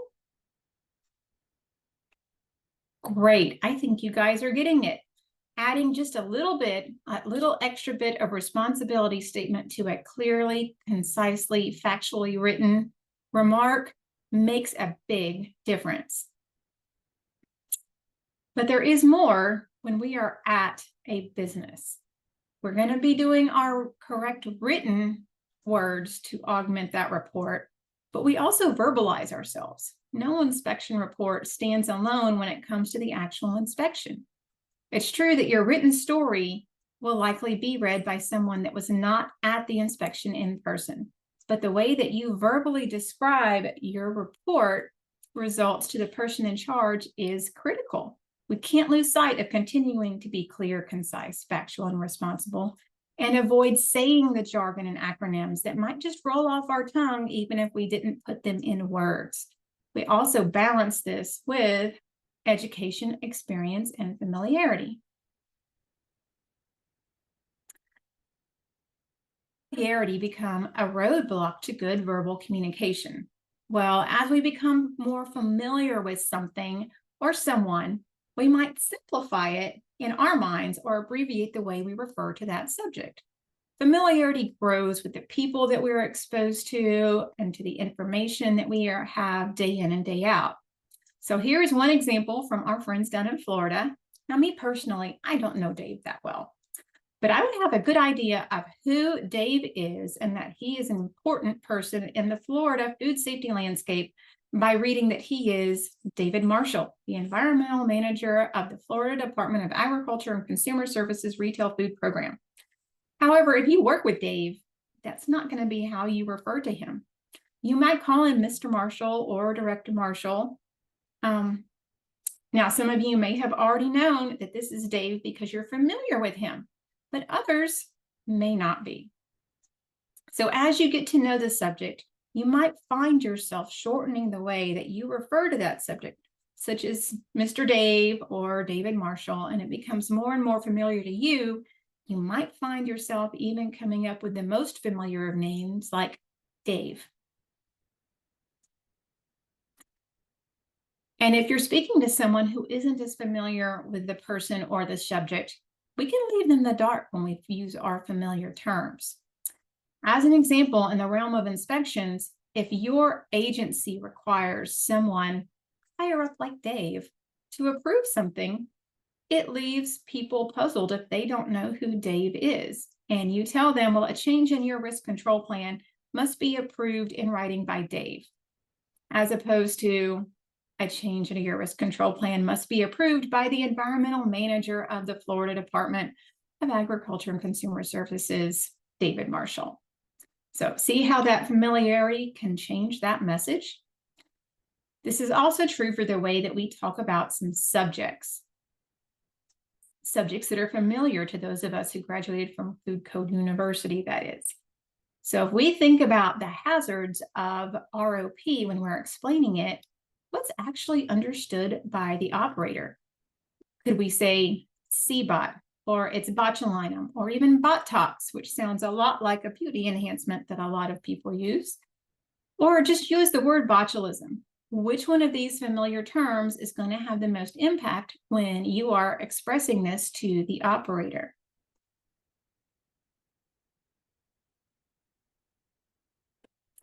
So Clostridium botulinum, well, it's highly likely that a lot of operators have never understood this familiar term, but this is one of my favorite things to use as an illustration on why we shouldn't say the things we're familiar with.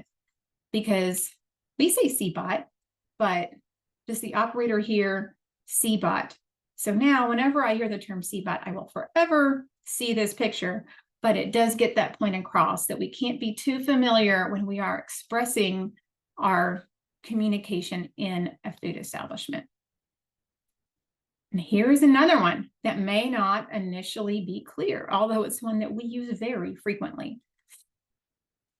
How many of you have experienced confusion when you ask a person in charge about their employee health policy? I mean, that term, employee health policy, would you say is that clear as day or clear as mud? How many times have they brought up, oh, well, we don't have health insurance here, because employee health policy versus employee health policy, easily misunderstood. I see y'all putting that in the chat. That's right. Definitely clear as mud. What if we call it an employee illness policy? Would that be even more clear? I mean, sometimes we're going to have to get creative and explain things in a way that the person we're communicating to can easily understand, especially if they are new in their role. One way to know that they are not receiving your verbal message is looking for those signs of being glazed over, that deer in the headlight look, or not giving you their full attention. Like they start multitasking while you're talking because the things you're saying aren't making sense to them and they're not hearing the message you intend. I mean, I have one example of this. We were doing a educational event for food establishments, and we had an FDA speaker up on the stage, and he knew what room he was walking into, and he asked this audience full of food establishment operators, how many of you are here from industry? And oddly enough, nobody in the audience raised their hand. And he was baffled because he thought he was coming to talk to a room full of food establishment operators. But there, it was a perfect example of this mumbo jumbo. In our world, we call our counterparts industry, but that's not how they thought of themselves. So we had several people in the audience giving him a deer in the headlights look because he was using vernaculars that they were not familiar with. So do you know what I just did there?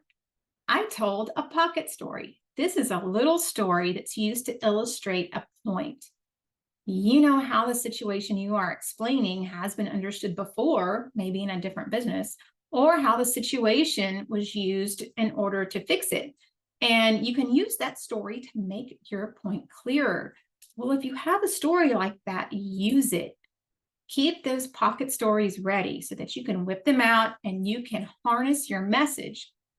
Sometimes relating to a story gets the point across better than any written words or any scientific jargon can when we are talking to different operators. For example, I used to go to this sushi place way back when I was an inspector in the field, and I always would find their sushi rice sitting at room temperature. And I talked to the staff about how to monitor the pH and that they needed to get an approved HACCP plan and that they should really have a HACCP pH meter and they needed to keep these records, and they would nod and they would say, okay, yes, we need to do that. We'll let the owner know.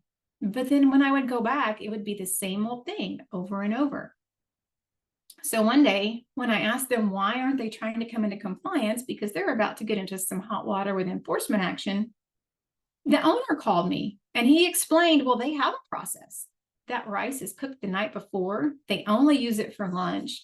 They don't have any leftovers after 1 p.m. They're making everything to order. And he actually kept time records of when this sushi rice was sitting out at room temperature, so he knew it was always safe. There's always more than one way to find a corrective action, but I also realized I needed to be asking better questions. He didn't see the point in all the effort of a HACCP plan when he was already following a different corrective action, but his employees didn't know that was what I was talking about. So I needed to ask better questions, and we both learned more about communicating that day. All right, so here's our final exercise. I want you to take a close look at this picture and drop in the chat, write an observation, and put your enhanced remark in the chat.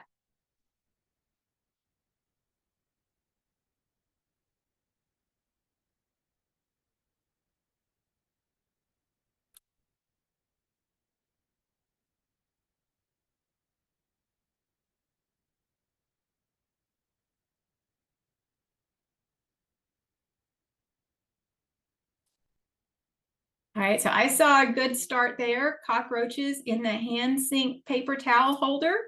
Good. Insects were seen inside of a hand towel dispenser. That's a good one. I can picture that when I read those words. All right, y'all aren't getting too wordy. I see a lot of facts, clear and concise in there. I think you guys are doing great. Oh, very factual. 5 live roaches on the inside of the hand towel dispenser. I like that one, Alicia. Very good. All right, you guys are on a roll. Thank you. I'm so glad that you're getting this. Great examples. All right, so we are going to wrap up really quick. Our objectives for this discussion were to focus on some key components of a great violation remark enhancement, focusing on some of the basics of written enhancements and the verbal communication. These are critical elements for achieving compliance and protecting public health to prevent foodborne illness.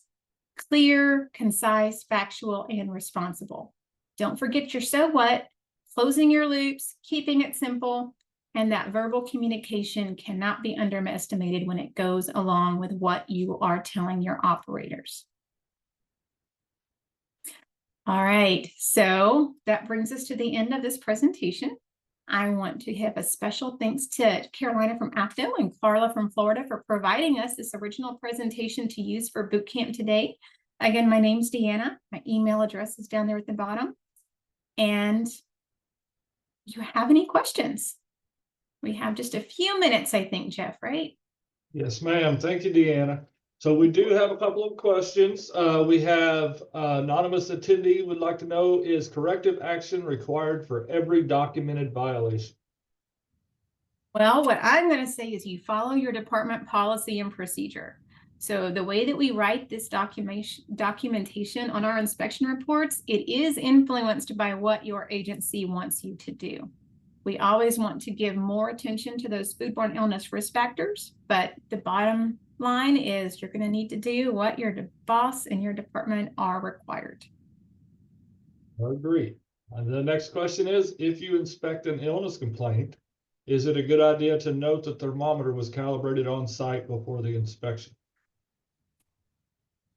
So we work for government, and if it's not documented, it didn't happen. So I don't see any harm in ever adding additional documentation just to share that what you were doing was scientifically factual. All right. And last question, if you, is it necessary to mention that the thermometer you're using has been calibrated? I've been asked by operators to calibrate my thermometer in front of them during an inspection, but never included it in my report. I thought it was implied. Well, from a supervisory standpoint, if I'm not physically there, the more information that you can provide to paint that picture always helps support your case. And then it leaves no doubt as to what happened and how that temperature was taken. So I would say if you are calibrating on site, it's definitely good to include that, because if it's not documented, it's left up for misinterpretation and inference. All right. I think that that completes all of the questions that we had for your presentation. I appreciate you, Deanna. Excellent presentation. And I want to thank everyone for participating today. I am going to turn it now over back to Autumn to close us out. So don't everyone run out of here. You're not dismissed. Yeah, do not run away, because you're going to have these questions that I'm about to answer. So I'd love for you to get them right away. So Amy is saying, thank you, Deanna. That was awesome. Lots of great comments during your presentation too. So thank you for your help.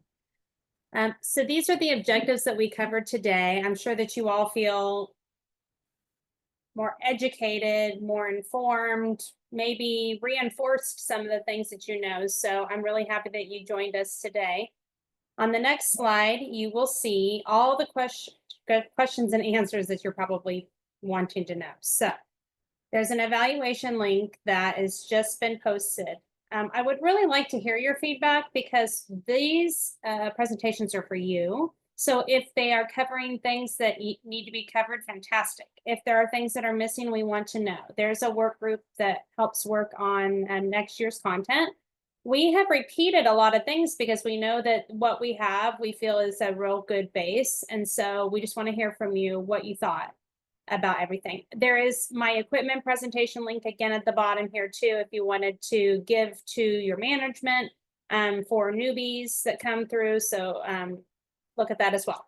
So the next thing that everybody wants to know is, where are all the presentations? I want to see the slides again, and so mentioned this or that and this resource. And so that is all going to be on our event page. That's where you registered. So it's www.afdo.org/bootcamp. You just scroll to the session that you were on, click on it. Where you registered, we'll be having all of our stuff there.